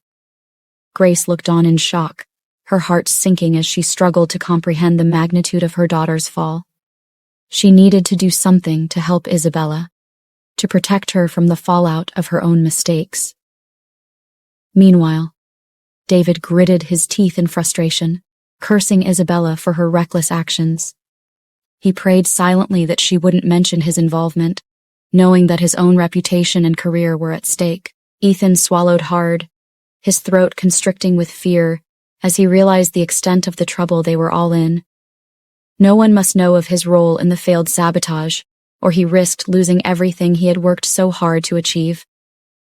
Ryan watched in disbelief, his heart sinking with each passing moment as he witnessed Isabella's betrayal unfold before his eyes. Anger and hurt welled up inside him, his trust shattered as he realized the depth of her deception. His mind raced with questions, each one more painful than the last. Was this the real reason she had decided to work at LH Star? Had she been planning to sabotage the company all along? And what about their relationship? Had it all been a lie? Ryan's hands clenched into fists, his knuckles turning white with the force of his grip. He felt a surge of anger and bitterness rising within him, threatening to consume him entirely. How could he have been so blind? How could he have fallen in love with someone who had betrayed him in the worst possible way? That wench! He muttered through gritted teeth, his gaze burning with contempt as he turned his eyes towards Isabella, his heart heavy with betrayal. Arya's eyes widened in shock as she turned to Alexander, her voice trembling as she spoke. Did you do this? She asked, her voice barely above a whisper. Alexander nodded, a hint of satisfaction in his eyes. I hope you love my gift, he replied, his tone laced with determination. I'm speechless, Arya stammered, her mind reeling from the revelation. So, you had the video of her stealing the designs? She asked, her voice barely audible over the murmurs of the crowd. Alexander nodded again, his gaze never leaving Isabella's form. I waited for this day to come just to show everyone, and that's not all, he said cryptically, his eyes glinting with resolve. Suddenly the sound of footsteps echoed through the room as several police officers made their way towards Isabella, their expressions stern and determined. Isabella Templeton, you are under arrest for theft and plagiarism, one of the officers announced, his voice echoing throughout the room. Isabella stood frozen, her eyes wide with disbelief as the reality of her actions finally caught up with her. As Isabella stood frozen in shock, the press and paparazzi, who had been eagerly capturing the moments of the celebration, quickly turned their attention towards her. Flashbulbs flashed, and cameras clicked as they captured the unfolding drama. Mom, please help me. I'm confused," Isabella cried in a low tone. "Isabella, can you comment on the allegations against you?" one reporter called out, their voice cutting through the tense atmosphere. "Is it true that you stole designs from LH Star?" Another shouted, their tone accusatory. "Did you think you could get away with this?" A third questioned, their voice filled with disdain. Isabella remained silent, her eyes wide with disbelief as she stared at the sea of flashing cameras and probing reporters. She felt as though the world was closing in on her, her mind reeling from the magnitude of the accusations against her. "Isabella, please, we need a statement," a reporter persisted, his voice insistent. "Are you sorry for what you've done?" Another pressed, their tone harsh. Isabella's heart raced as she struggled to find the words to answer. She knew that anything she said could be used against her, yet the weight of the accusations hung heavy on her conscience. I have no comment at this time," Isabella finally managed to say, her voice barely above a whisper. The reporters continued to barrage her with questions, their voices blending together in a cacophony of noise. Isabella felt overwhelmed, her mind spinning as she tried to make sense of the chaos unfolding around her. Meanwhile, the guests watched in stunned silence as the scene unfolded before them. Murmurs of disbelief rippled through the crowd as they processed the shocking allegations against Isabella. Some shook their heads in disbelief, while others exchanged worried glances, unsure of what would happen next. The lead detective stepped forward, his expression grave as he addressed the crowd. "Ladies and gentlemen, we are here to place Isabella under arrest for corporate espionage and plagiarism," he announced, his voice going across the garden. Gasps of shock and disbelief rippled through the crowd as Isabella's fate was sealed before their eyes. Grace watched in horror as her daughter was escorted away by the police, her heart heavy with remorse and regret. Isabella, her face drained of color, offered no resistance as she was led away, her mind racing with fear and uncertainty. How could her plans have unraveled so quickly? What would become of her now? As the guests murmured among themselves, Alexander turned to Arya, his gaze softening as he took her hands in his. "I'm sorry you had to witness that, my love," he whispered, his voice filled with remorse. Arya's eyes glistened with tears as she looked up at him, her heart overflowing with gratitude and love. "Thank you, Alexander. You've given me the greatest gift of all," she murmured, her voice choked with emotion. Alexander pulled her into his arms, holding her close as they watched Isabella being led away. "I will always protect you, Arya." "No matter what," he vowed, his voice filled with determination. Meanwhile, Ryan watched the scene unfold with a mixture of shock and disbelief.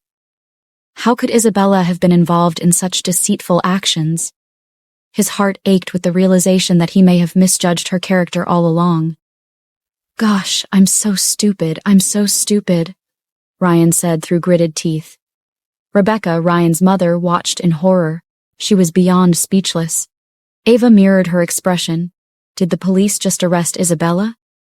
Ava, sensing her brother's turmoil, placed a comforting hand on his shoulder. "Are you okay, Ryan?" she asked, her voice filled with concern. Ryan shook his head, his gaze fixed on Arya and Alexander. "I don't know, Ava. I just don't know," he whispered, his heart heavy with regret. Meanwhile, Grace went to meet David. "Why didn't you do anything? Why didn't you stop them from taking your daughter away?" Grace asked. "She won't be there for long," David said confidently. "We just have to beg Alexander. You'll do the begging for your daughter." David added nonchalantly. Grace looked at David with disbelief and scoffed. "Do not forget. You were the one who told her to do it." As the night wore on, the guests dispersed, each carrying with them the memories of the evening's events. For Arya and Alexander, however, the night had brought them closer together, reaffirming their love and commitment to each other in the face of adversity. Rebecca's incredulous tone cut through the tense atmosphere like a knife, her disbelief palpable as she turned to Ryan, who stood beside her, still reeling from the shock of Isabella's arrest. Did that just happen? Isabella being taken away by the police. I just can't believe this. What happens to us then? Rebecca scoffed, her voice dripping with disdain as she struggled to come to terms with the reality of the situation. Ryan's jaw clenched with anger and contempt as he listened to his mother's words, his heart heavy with embarrassment and regret. He couldn't bear the thought of facing the judgmental stares and whispers of his colleagues and acquaintances, all of whom knew Isabella as his fiancée. Let's just leave, Ryan muttered through gritted teeth, his voice laced with bitterness as he turned away from the scene, his eyes darting towards Arya, who stood nearby, her expression a mask of stoicism and resolve. As Ryan walked away, Eva watched him with a mixture of shock and disbelief. She had always admired Isabella for her sophistication and charm, oblivious to the true nature of her character. Now, faced with the damning evidence of Isabella's betrayal, Eva couldn't help but feel a sense of betrayal herself. I can't believe Isabella would do something like this, Eva exclaimed, her voice tinged with disbelief as she turned to her mother, Rebecca. She always seemed so sophisticated and refined. How could she stoop so low? Rebecca shook her head in disbelief, her heart heavy with disappointment and regret. I don't know, Eva, she replied, her voice barely above a whisper. I never thought Isabella was capable of such deceitful actions. I guess we never really know a person, do we? Eva nodded solemnly, her gaze fixed on Isabella as she was led away by the police. I guess not, she murmured, her heart heavy with disillusionment. Meanwhile, Ryan's gaze softened with regret as he watched Arya from a distance, his heart heavy with longing and remorse. Despite everything that had happened between them, he couldn't shake the feeling that he had made a terrible mistake in letting her go. As he walked away, his mind raced with thoughts of Arya, her gentle smile and kind heart haunting him like a ghost from the past. He knew he had to find a way to make things right, to win back her trust and affection. But first, he had to confront the demons of his past and come to terms with the mistakes he had made. But would she want him back? Meaning, she was with a better man like Alexander. So why did he think she would want him back if he asked for her forgiveness? With a heavy heart and a determined resolve, Ryan vowed to do whatever it took to make amends and win back the woman he loved. As he walked towards the parking lot, his thoughts turned towards Arya, his heart filled with a burning desire to make things right. Anyone who knows his history with Arya, what he did to her and how he was thinking about getting her back now, would think he was a foolish man. Eva stepped forward, her expression a mix of concern and disbelief. I can't believe this is happening, she murmured, her voice barely above a whisper. What do we do now, Mom? Rebecca shook her head in frustration, her gaze fixed on the spot where Isabella had been standing moments before. I don't know, Eva. I just don't know, she replied, her voice tinged with uncertainty. All I just know is that Isabella is nothing but a disgusting wench. I hope she rots in jail. Later that night, as Arya and Alexander were about to step into their limousine, they were halted by the sound of a familiar voice calling out to Arya. Turning, they saw Grace rushing towards them, her expression a mix of anger and accusation. Arya! Grace exclaimed, her voice sharp with resentment. You're so wicked! How could you think of leaving after what your husband did to your sister? You couldn't even do anything to help her or stop the police from taking her away. I always knew you were an ungrateful wench, so despicable. Arya's eyes narrowed at Grace's accusations, her patience wearing thin. She had expected Grace to beg for forgiveness or offer some form of support. But instead, she was met with more disdain and hostility. You have no right to judge me, Arya retorted, her voice cold and cutting. You've done enough damage already. Don't pretend to care now. With that, Arya turned away, refusing to engage any further with her stepmother's accusations, She had more important things to focus on, like supporting her husband and focusing on their marriage. Grace's heart clenched with desperation as she realized the gravity of the situation.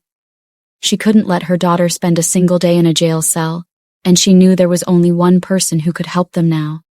Arya. Arya, please wait, Grace called out, her voice trembling with emotion. She took a deep breath, steeling herself for what she was about to do. I know I've said some hurtful things, but I beg of you, please help Isabella. She can't handle being in prison. You know how she is. She's not cut out for that kind of life. She needs her skincare routine, her luxuries. Please, Arya, I'm begging you. Tears welled up in Grace's eyes as she pleaded with Arya, her pride crumbling in the face of her daughter's impending fate. She had never imagined she would have to stoop so low as to beg her stepdaughter for help. But she would do anything to spare Isabella from the harsh realities of prison life. Arya's heart sank as she listened to Grace's desperate plea, her disbelief turning to resignation. She couldn't deny the pain in Grace's eyes, nor could she ignore the years of suffering she herself had endured under Grace's indifferent gaze. But despite the flicker of empathy she felt for Grace, Arya knew there was nothing she could do to help Isabella now. Isabella committed a crime. There's nothing I can do to help, Arya said softly, her voice tinged with sadness. I will suggest you get a good lawyer, or seek legal counsel. Grace's face fell at Arya's words, her desperation mounting as she turned to Alexander for support. Please, Alexander, forgive Isabella. I'm sure she didn't mean to cause you any harm, she pleaded, her voice trembling with emotion.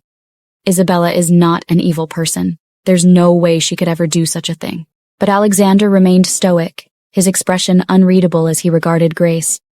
His silence spoke volumes, and Grace's heart sank as she realized the gravity of the situation.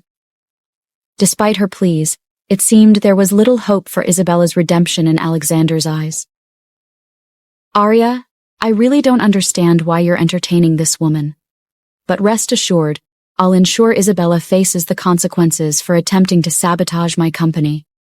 Consider yourself lucky that I didn't involve your husband in her mess, Alexander stated firmly as he stepped into the limousine. Grace's complexion paled, and she visibly swallowed the lump in her throat, retreating a few steps. It was obvious that she felt powerless in the face of the unfolding events. A subtle smirk played on Arya's lips as she turned and entered the vehicle, her demeanor betraying a sense of satisfaction. As the limousine pulled away into the night, Arya turned to Alexander with a question. How long do you plan to keep her in prison? I haven't decided yet. Given her involvement in plagiarism, she could remain there indefinitely as far as I'm concerned. But it's up to you how long you want her in there, Alexander replied nonchalantly. Arya bit her lip, uncertainty flickering in her eyes. She was unsure if she could stomach such a severe punishment. What? Alexander raised a brow, observing Arya's expression. Are you feeling sorry for her? Arya shook her head. No, it's not pity. It's more about witnessing Grace's desperation. Alexander raised a brow, his expression questioning her sincerity. You're really pitying her after what she and her mother did to you. She deserves worse than just being locked up in prison, he retorted, his tone firm and resolute. Alexander scoffed. Don't you seek revenge anymore? This is revenge, he asserted. Yes, I want revenge, Arya affirmed. But Isabella's imprisonment isn't solely about me. It's about her criminal actions against your company. Alexander sighed, acknowledging Arya's point. You've achieved your goal. Just look at Ryan's reaction when he discovered my role as CEO and saw Isabella's arrest. That's revenge in itself, he remarked. Arya smiled at his words, leaning in to kiss him gratefully. You're right. I appreciate what you've done for me, she said sincerely. Though unexpected, your gift and the way you handled the situation were remarkable. Isabella deserves every bit of it. Next time, just keep me informed of your plans, all right?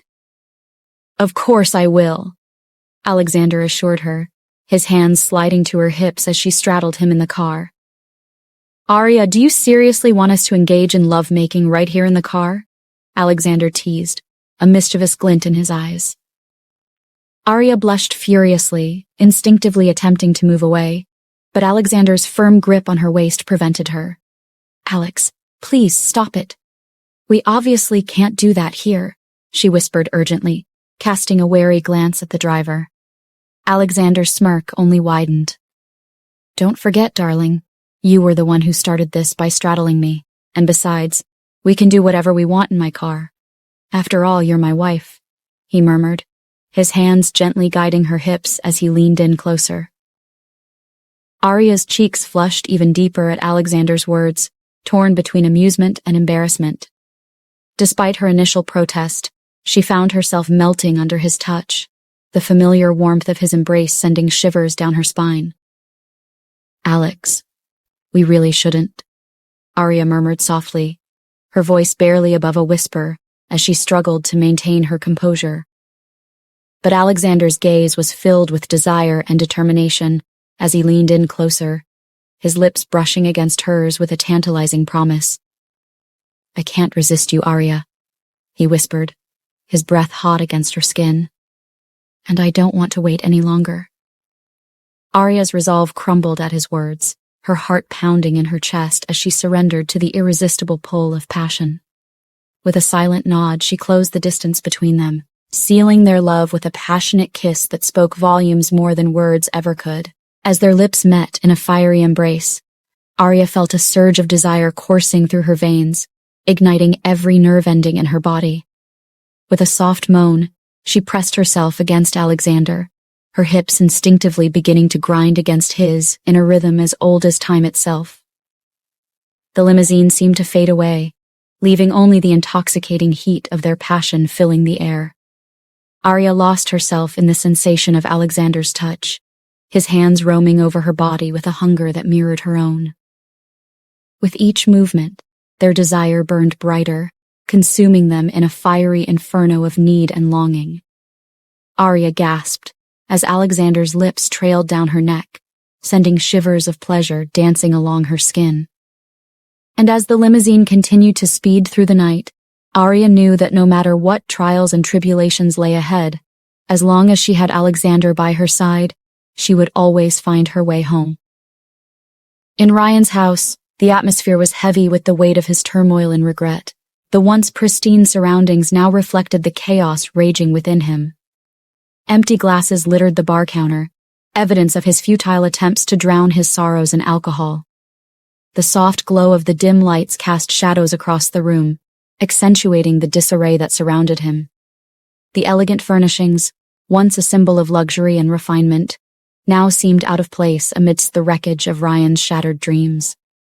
Ryan himself looked tattered and disheveled, his suit rumpled, and his tie discarded haphazardly on the floor. His eyes, red and bloodshot from the alcohol, betrayed the depth of his pain and anguish.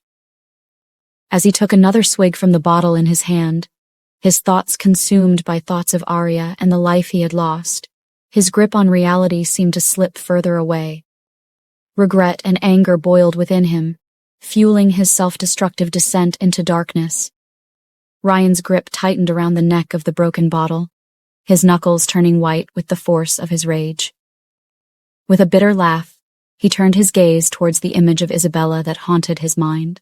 "You deceitful witch!" he spat out, his words dripping with venom. "You've destroyed everything. My reputation, my future, and worst of all, my relationship with Arya." The bitterness of his own betrayal weighed heavily on his conscience as he struggled to come to terms with the depth of his mistakes. With a heavy sigh, he sank to his knees amidst the wreckage, his thoughts consumed by thoughts of Arya and the life he had lost. "How could I have been so blind?" he whispered, his voice barely above a hoarse whisper. "She was the one thing that mattered, and I let her slip through my fingers." As the realization of his folly washed over him, Ryan knew that he had to find a way to make things right, to beg for Arya's forgiveness and pray that she would find it in her heart to forgive him. But the weight of his regret hung heavy around his neck, a burden that threatened to suffocate him in its crushing embrace.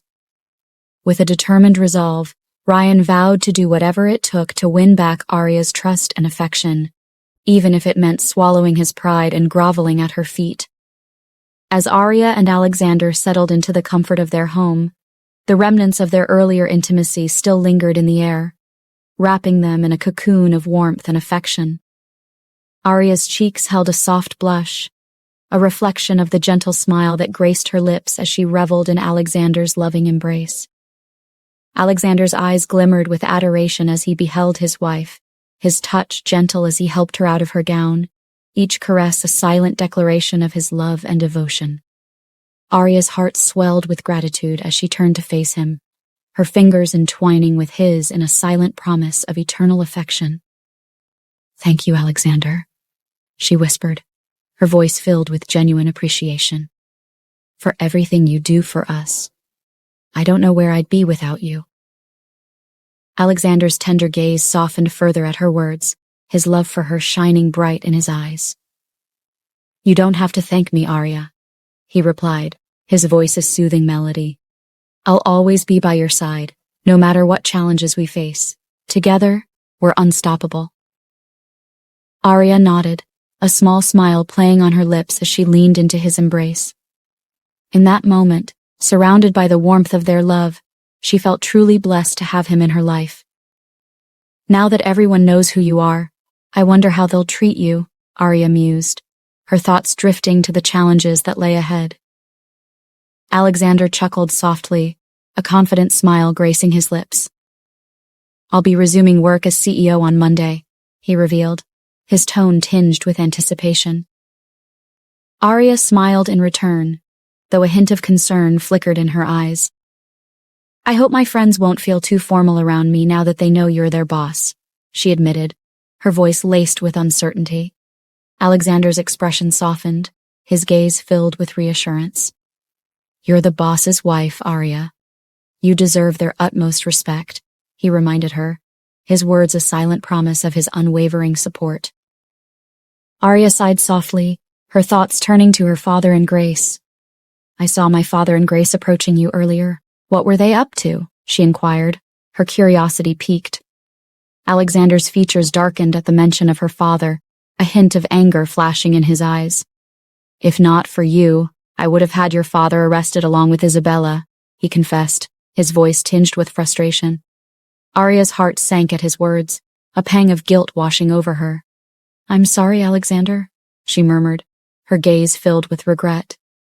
"You have nothing to apologize for, my love," Alexander reassured her, his tone gentle yet firm. Arya's fingers toyed with her necklace, her thoughts drifting to Ryan. "And Ryan? What did he say?" she asked, her voice tinged with curiosity.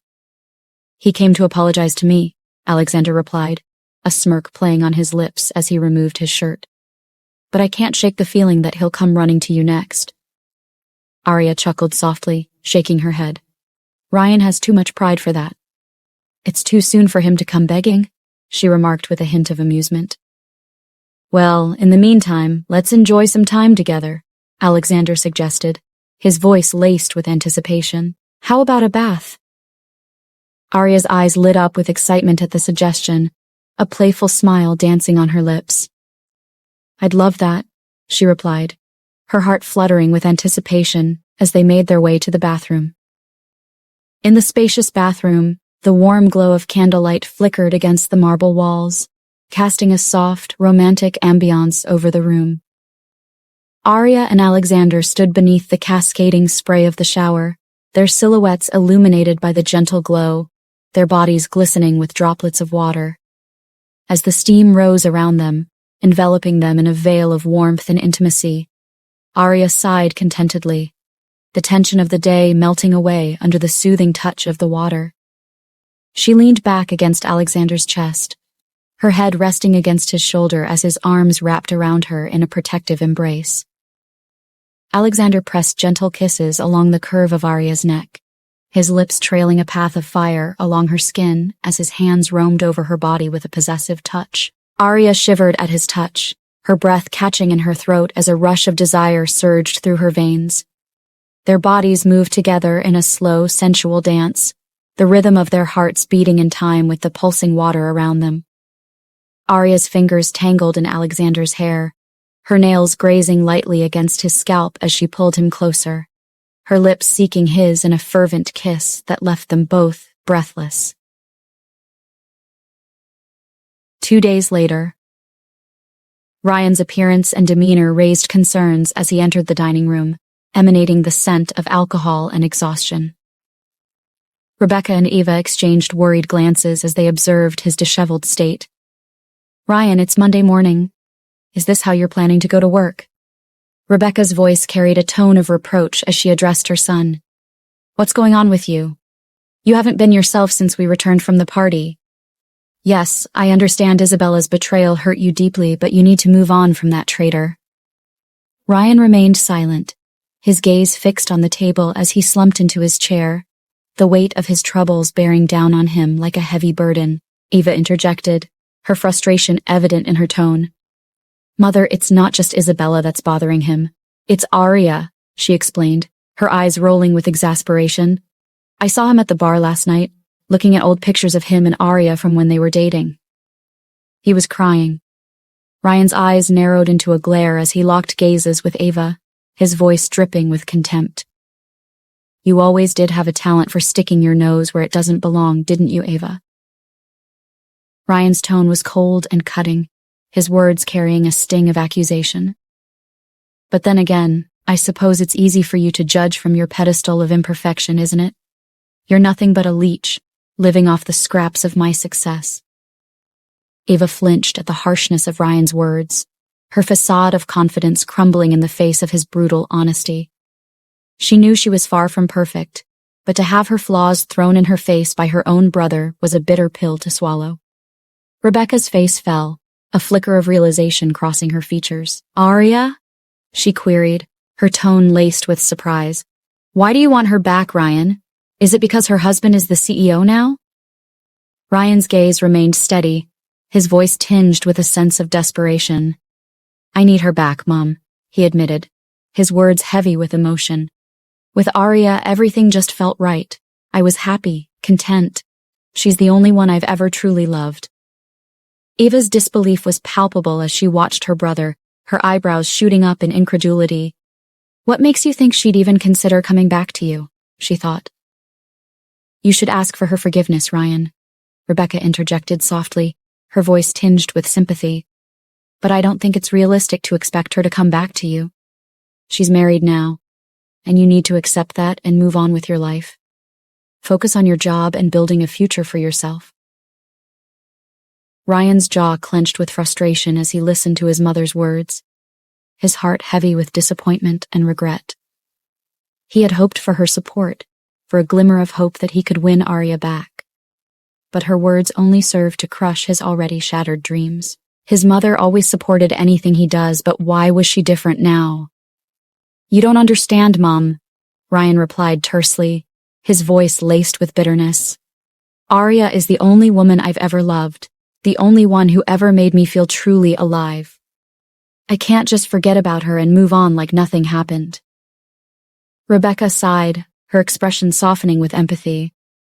"I know, Ryan, but you have to face reality. Arya is married now, and she's moved on with her life. You can't keep dwelling on the past." Ryan's frustration boiled over at his mother's dismissive tone. "You don't get it, Mum. Arya is my future. Without her, my life would be meaningless," he exclaimed, his voice cracking with emotion. "I have to try to win her back no matter what it takes." With that, Ryan stood up from the table, his mind made up. Wasn't he just talking about how Isabella was his future a few days back? Now he was saying Arya was his future now? At LH Star. As Arya stepped out of her car, she noticed Alexander emerging from his own vehicle at the same time. Despite the temptation to walk in together, Arya had insisted they arrive separately. She knew all too well the scrutiny they would face if they were seen together at work. With a sense of determination, Arya straightened her posture and smoothed down her dress, the fabric flowing elegantly around her. She cast a quick glance towards Alexander, who looked equally composed and poised in his demeanor. They exchanged a knowing look, silently acknowledging the necessity of maintaining a certain distance in the public eye. As Alexander emerged from his car, a commanding presence enveloped him. accentuated by his impeccably tailored black tuxedo. With effortless grace, he buttoned up his jacket, the fabric molding to his lean physique, exuding an aura of power and authority. His black shades shielded his eyes, adding an air of mystery to his already striking appearance. With a confident stride, he strode forward, his every movement exuding confidence and dominance, drawing admiring gazes from those around him. Nathan, Richard, Catherine, Eloise, and the other managers greeted him with deference, bowing respectfully as he approached. "Welcome, sir," they said in unison, their voices filled with reverence. "Thank you," Alexander replied with a nod, acknowledging their respect. "Nathan, what's on my schedule for today? I need a rundown of all the meetings and appointments I have." Nathan stepped forward, a folder clutched in his hand as he began to outline the day's agenda. "Sir, we have a series of meetings scheduled for today," he began, his voice crisp and professional. "Firstly, you have a meeting with the department managers to discuss the company's strategic direction and upcoming projects." Alexander listened attentively as Nathan continued to brief him on the day's schedule, his mind already calculating the best approach for each meeting. He knew that, as the revealed CEO of LH Star, he had to make a strong impression and assert his authority from the outset. "And after the managers' meeting, you have a session with the workers to address any concerns and provide updates on company policies and procedures," Nathan added, his tone respectful but firm. Alexander nodded in acknowledgement, his mind already racing with ideas and plans for engaging with the workforce. He understood the importance of fostering a positive and supportive environment for the employees, and he was determined to lead by example. "Lastly, you have a meeting with some clients to discuss potential collaborations and projects," Nathan concluded, his expression expectant as he awaited Alexander's response. Alexander's lips curved into a satisfied smile as he heard about the meeting with the clients. He relished the opportunity to showcase his leadership skills and negotiate lucrative deals on behalf of LH Star. With a nod of approval, he signaled his readiness to tackle the day's challenges head-on. "Thank you, Nathan. I appreciate your thorough briefing," Alexander said, his voice commanding and assured. "Let's get started. I have a feeling it's going to be a productive day." Meanwhile, in her designated department, Arya was greeted by Maya, who wore a playful frown as she approached. "I'm offended, Arya." "You didn't tell me Alexander was the CEO?" Maya teased. "I'm really sorry, Maya. It was a shock to me too," Arya apologized, her tone sincere. "I found out the same day as everyone else, I promise." Maya's expression softened at Arya's apology, her playful demeanor giving way to excitement. "Oh, it's okay, Arya. I'm not angry. I'm just thrilled," she exclaimed. "I can't believe Alexander is the CEO. It's so exciting." Arya chuckled at Maya's enthusiasm, relieved that her friend wasn't upset with her. "I know, right? It's definitely a surprise," she agreed. Curiosity gleamed in Maya's eyes as she leaned in closer, her voice dropping to a whisper. "How did Alexander find out about Isabella's sabotage?" she asked, her curiosity piqued. "I was shocked too," Oliver chimed in from his desk, his voice carrying a note of disbelief. "I had no idea anyone was trying to sabotage the company until after the video surfaced. It was obvious it was all a trap from the beginning." Sir Richard didn't mention anything about sabotage when he was addressing us about the exhibition issue.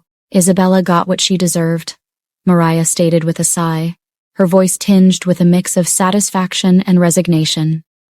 "I hope she rots in jail," Emma added, her words laced with a hint of vindication. Just then, Arya's phone rang, and she saw Alexander's name on the caller ID.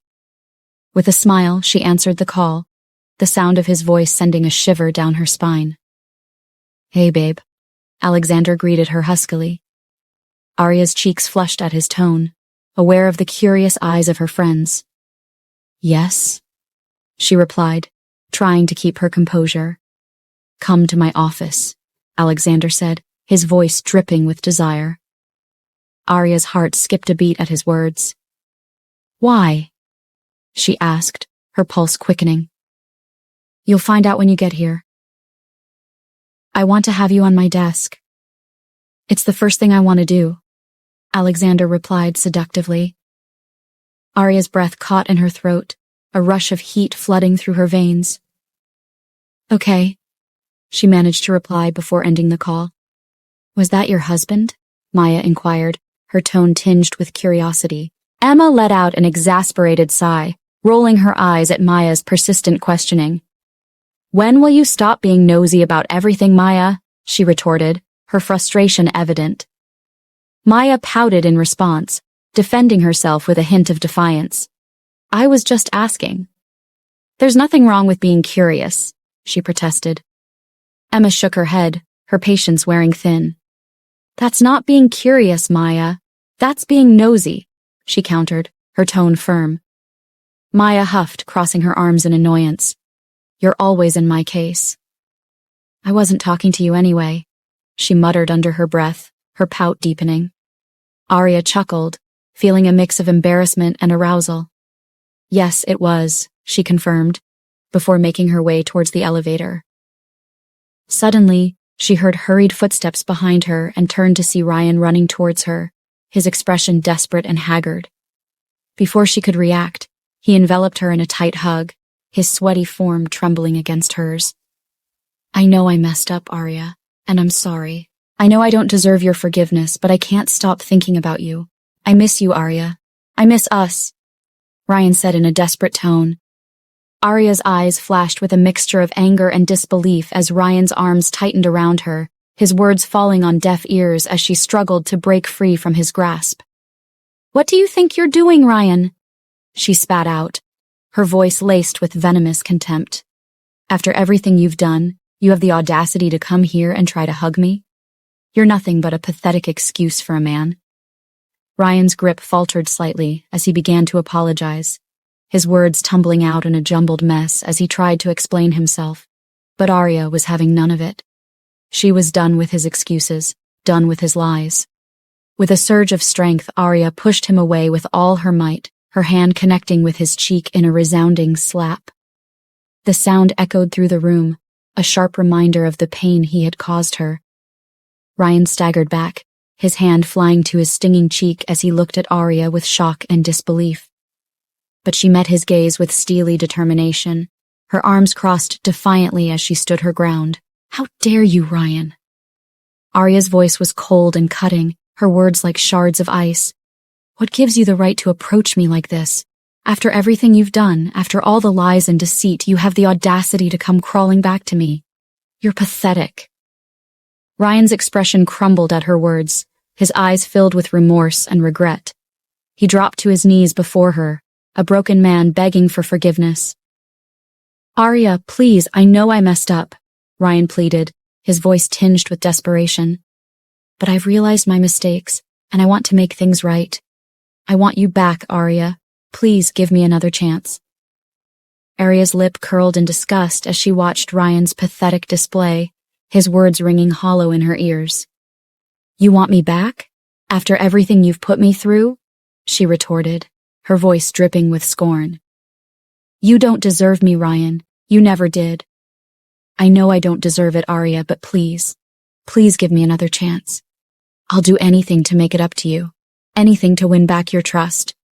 Ryan pleaded, his voice choked with emotion. Arya's smirk widened as she listened to Ryan's desperate attempts to absolve himself of guilt, his words ringing hollow in her ears.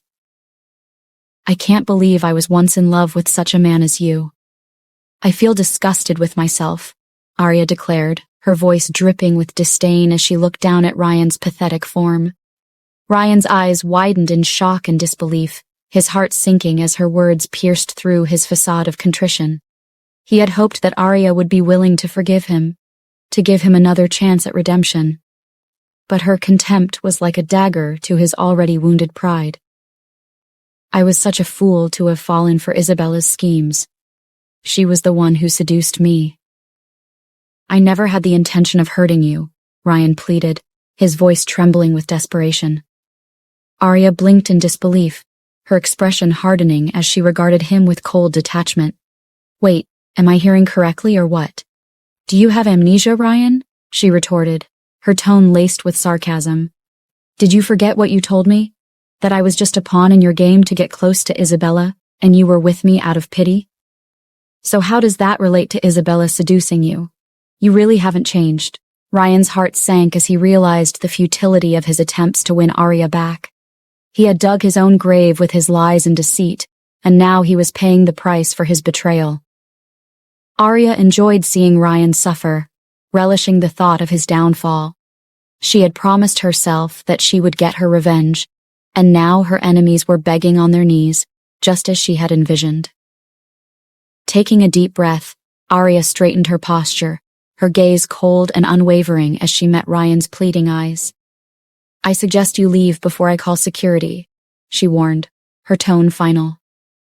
With a dismissive wave of her hand, Arya turned away from Ryan, leaving him kneeling alone in his despair. But as she turned, she caught sight of Alexander accompanied by several managers, standing at the entrance to the room, his expression unreadable as he watched the scene unfold. Arya's heart skipped a beat as their eyes met, uncertainty flickering in her gaze as she awaited his reaction. Alexander's sharp gaze locked onto Ryan, who was still on his knees, his eyes filled with emptiness. For a moment, time seemed to stand still as Alexander and Ryan locked eyes, the tension between them palpable. Arya's stomach churned with apprehension, unsure of what was going on. With measured steps, Alexander approached them, his expression unreadable as he surveyed the scene before him. His presence commanded attention, and the other managers fell silent, watching with bated breath to see how he would handle the situation. Arya, Alexander began, his voice calm but firm as he addressed Arya. Is there something you would like to explain? Arya's cheeks flushed with embarrassment as she met his gaze. Before she could respond, Ryan spoke up, his voice filled with desperation. Please, Alexander, I know I messed up. I don't deserve Arya's forgiveness, but I can't stop thinking about her. I miss her, Alexander. I miss us. Ryan interjected, his desperation evident in his tone. Arya isn't in love with you, Alexander. She's only with you because of her family, he insisted, his voice tinged with bitterness. As Ryan's words hung in the air, Alexander turned to him, his expression inscrutable. He regarded Ryan for a moment, his gaze piercing as he processed the implications of his claims. So, you're saying my wife is not in love with me? Alexander raised a brow, his tone laced with skepticism as he probed for the truth. Ryan's smile faltered slightly at Alexander's response, a flicker of uncertainty crossing his features. But he quickly regained his composure, his conviction unwavering as he doubled down on his accusations. Yes. She was forced to get married to you. She didn't marry you of her own will, Ryan insisted, his voice dripping with bitterness as he hoped to sow seeds of doubt in Alexander's mind. Alexander hummed thoughtfully, his eyes narrowing slightly as he considered Ryan's words. But then, to Ryan's surprise, Alexander chuckled, a low, rumbling sound that echoed through the room. You're one bad actor, Ryan, Alexander remarked, his tone laced with amusement. Ryan's eyes widened in disbelief as he stared at Alexander, his facade crumbling in the face of Alexander's unexpected reaction. Before Ryan could respond, Alexander strode towards Arya, his movements purposeful as he wrapped his arms around her waist, pulling her close. Arya's heart skipped a beat as she met Alexander's gaze, her eyes widening in surprise as he pressed his lips to hers in a tender kiss. Breaking away from the kiss, Alexander's smile was warm and genuine as he turned to face Ryan, his eyes alight with mischief. Ryan, you know, for someone who claims to know my wife so well, you seem to have missed something pretty obvious, Alexander remarked, his voice teasing. Ryan's confusion only deepened at Alexander's words, his mind racing to comprehend the sudden shift in the dynamic between them. With a smirk, Alexander leaned in close to Arya, his voice a soft whisper that sent shivers down her spine. You see, Ryan, my wife and I have a bond that goes beyond words. It's built on love, trust, and mutual respect, and no amount of lies or deceit can break that. Arya's heart swelled with emotion at Alexander's words, her doubts and fears melting away in the warmth of his embrace. She knew now, more than ever, that she had chosen the right man to stand by her side. As Alexander turned back to Ryan, his smile widened, his eyes twinkling with mischief. "So, Ryan, what was it you were saying about my wife not being in love with me?" he asked, his tone playful as he awaited Ryan's response. Ryan's cheeks flushed with embarrassment as he realized the extent of his folly.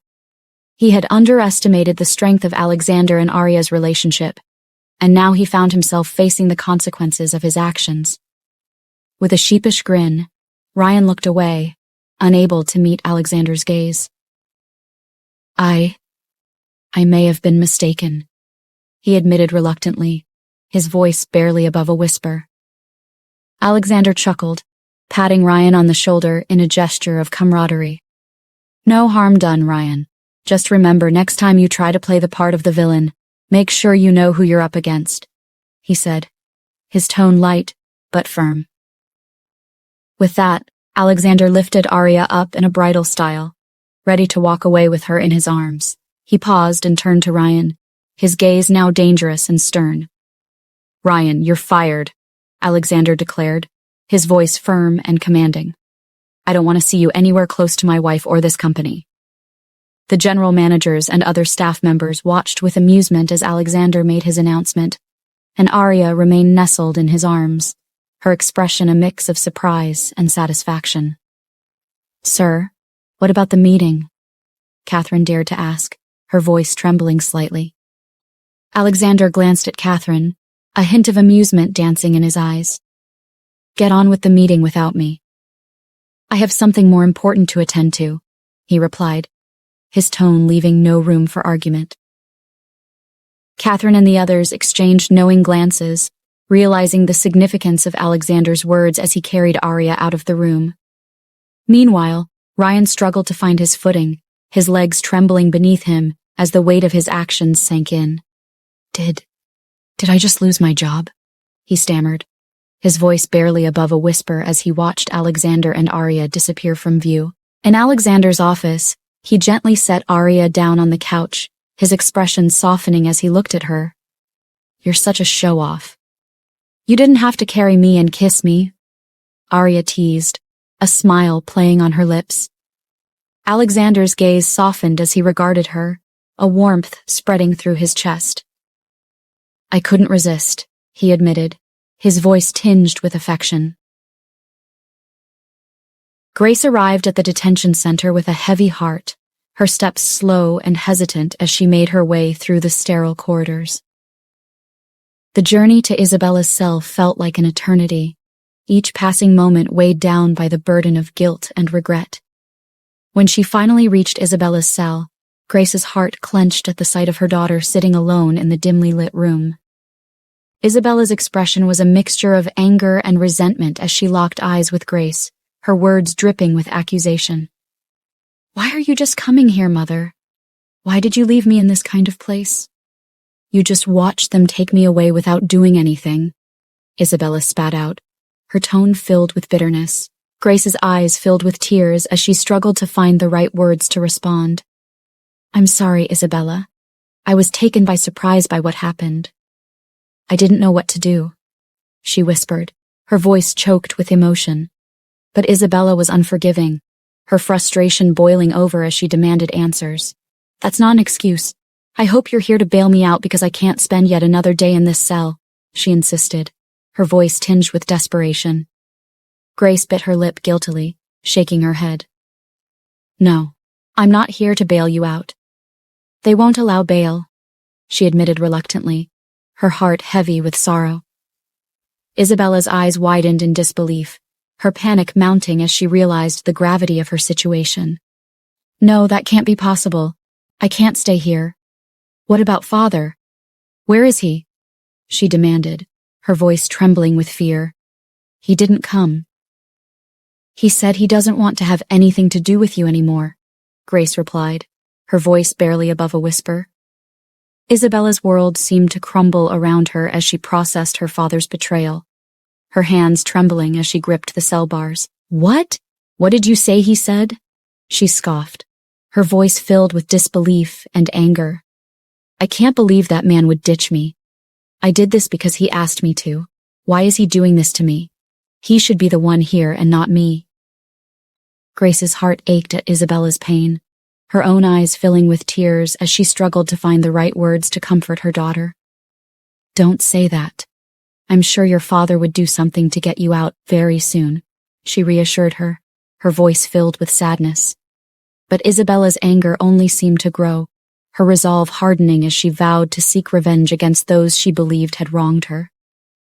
All of this is that wench's fault. It's all Arya's fault. I'm going to make her pay for this. She hasn't seen the end of me yet, Isabella declared, her voice laced with contempt. Grace looked at her daughter, her heart heavy with worry. What do you mean? She asked, her voice trembling with fear. Isabella's lips curled into a smirk as she revealed her plan for revenge. Remember what I told you about getting Alexander? That's what I'm going to do, and I need your help for that, Mother. I'll make sure I ruin her even behind these bars, she said, her eyes gleaming with malice. Grace's smirk mirrored Isabella's as she leaned in closer, intrigue dancing in her eyes. What are you trying to do? She asked, her tone eager to hear the details of Isabella's plan. Isabella's expression turned calculating as she outlined her scheme, her voice low and conspiratorial. I have a plan, she declared, a devious glint in her eyes as she shared her strategy with her mother. There will soon be chaos in their marriage. Grace listened intently, her mind racing with the possibilities of what Isabella had in store. As the details of the plan unfolded, a sense of anticipation filled the air. At night, Ryan stumbled through the front door, his steps unsteady and his speech slurred from too much alcohol. Rebecca and Ava were in the living room, their attention drawn to the disheveled figure that entered. Rebecca's brow furrowed with concern as she rose from her seat, motioning for Ava to assist her. Ava, come over here and help me with your brother. Let's get him to the couch, she instructed, her tone a mix of worry and frustration. Eva complied begrudgingly, rolling her eyes at her brother's drunken state as she moved to support him alongside their mother. Ryan, what happened? Why are you like this? Your behavior lately has been a cause for concern. I thought you went to work. Why are you home like this? Rebecca questioned, her voice tinged with disappointment. Ryan's laughter erupted unexpectedly, a hollow sound that echoed through the room. Arya didn't forgive me, he muttered, his words slurred and barely coherent. Rebecca sighed knowingly, her expression resigned. She had warned Ryan countless times about pinning his hopes on Arya's forgiveness, but it seemed he had refused to listen. I hate to say I told you so, but I warned you about this. Is this because of her? Rebecca inquired, her tone laced with frustration. Tears welled up in Ryan's eyes as he struggled to articulate his thoughts. Mother, I lost my job. I'm a failure. Everywhere I go, people laugh at me, he confessed, his voice choked with emotion. Rebecca's eyes widened in disbelief at the revelation. What? You lost your job? I can't believe this. I'm sure you did something foolish.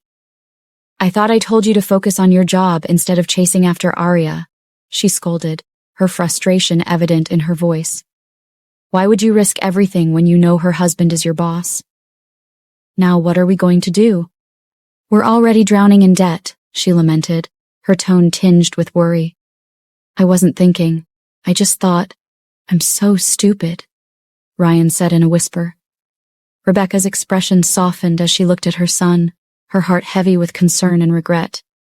Ryan, I know things seem bleak right now, but we'll find a way through this. We always do, she said, her voice filled with reassurance. Eva's eyes widened in shock as she listened to her mother and brother's conversation, her own worries mounting as she realized the gravity of the situation. What do you mean Ryan lost his job? She asked, her voice tinged with panic. Ryan wiped away his tears, his gaze distant as he recounted the events that led to his downfall. I messed up, Ava. Big time, he admitted, his voice barely above a whisper. I thought I could win Arya back, but I ended up losing everything instead. Rebecca sighed, her heart aching for her son as she wrapped her arms around him in a comforting embrace. It's okay, Ryan. We'll figure something out.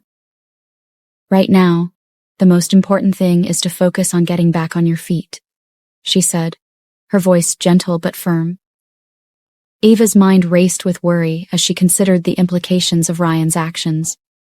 But how are we going to pay the bills? And what about the debts? She asked, her voice trembling with fear. Rebecca's expression darkened as she thought about their precarious financial situation. We'll have to tighten our belts for now and cut back on expenses wherever we can, she said, her tone resolute. And as for the debts, we'll have to come up with a plan to pay them off gradually. It won't be easy, but we'll manage. However, Rebecca's next suggestion caught both Eva and Ryan off guard. The only way for Ryan to get things in check is if he gets back together with Isabella, she declared. Eva's eyes widened in disbelief, her mouth hanging open in shock.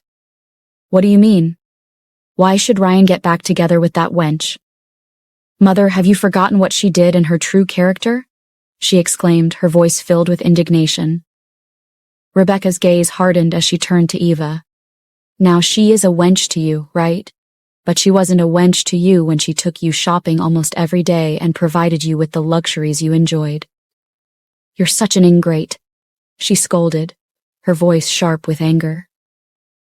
Eva swallowed a lump in her throat, her cheeks flushing with embarrassment as she crossed her arms defiantly. Ryan shook his head adamantly, his frustration mounting. No, I can't get back together with Isabella, he growled, his voice tinged with defiance. But Rebecca was relentless, her resolve unyielding. You have to. You have no choice. Why didn't you think of that before messing things up and losing your job? If you don't use Isabella for your advantage just like she did to you, then we are poor. We can't afford to be poor, she insisted, her tone firm and unwavering. I don't agree, Mother. I can just get another job, Ryan protested, his voice tinged with desperation. Rebecca scoffed dismissively. Get another job? You must be kidding. Even if you get another job, your income wouldn't be enough to pay all the bills and debts. The only solution is Isabella. As much as I despise her right now, we have no choice. I'm sure she must be desperate now. Because once she comes out of prison, there is no way she would find a suitor in this country. That's when you come into the picture. Make her believe you still want her and forgive her, she explained, her voice firm with conviction. Ryan sighed deeply, his shoulders dropping in defeat. I can't, he insisted, his voice filled with frustration. You have to. Visit her at her detention center tomorrow, Rebecca commanded, her tone leaving no room for argument. Ava shook her head in disbelief. But what if she hears about what Ryan did today?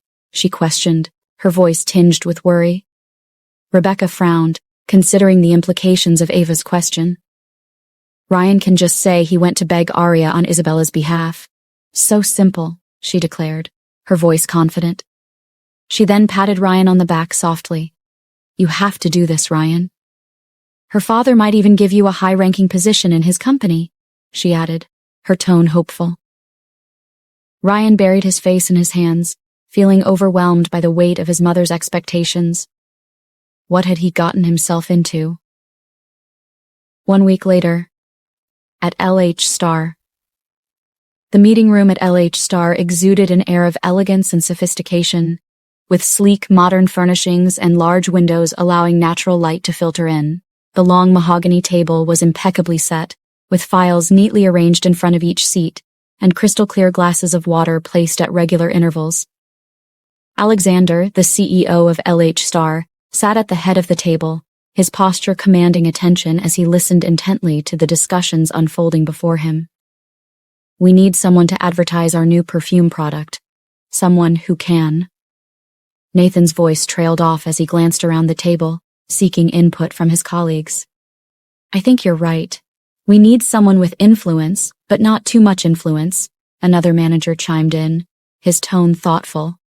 We want to create more awareness among women, evoke feelings of joy, excitement, and sensuality. Alexander nodded in agreement, his expression thoughtful as he absorbed the suggestions being put forward. Yes, I agree. We want our perfume to resonate with women from all walks of life, he interjected, his voice commanding attention. It should be affordable, yet luxurious, evoking a sense of confidence and empowerment in every woman who wears it. Richard leaned forward, his expression contemplative as he considered Alexander's words. Exactly. We want our perfume to be accessible to women everywhere, regardless of their background or financial means, he affirmed, his voice steady and assured. Benita, the manager of marketing, nodded in agreement, her eyes alight with excitement. And we can achieve that by emphasizing the quality and value of our product, she suggested, her voice brimming with enthusiasm. We want women to feel like they're treating themselves to something special, something that enhances their inner beauty and ignites their desires. Irene, the manager of sales, chimed in, her voice filled with determination. And we'll need a strong advertising campaign to convey that message effectively, she added, her tone confident. We need to reach our target audience in a way that resonates with them on a personal level. Justin, the manager of product development, nodded in agreement, his expression thoughtful. Agreed. We'll need to focus on creating a scent that's both alluring and timeless, something that captivates the senses and leaves a lasting impression, he suggested, his voice measured and composed. As the discussion continued, ideas flowed freely around the table, each manager offering their insights and expertise to shape the vision for the new perfume product. With Alexander at the helm, guiding the conversation with his keen insight and strategic vision, the team felt confident that they were on the path to creating something truly extraordinary. I want the product to be called Ecstasy, Alexander declared, his tone firm and decisive. The managers nodded their heads thoughtfully, already enamored with the name. Who do you have in mind to advertise the product?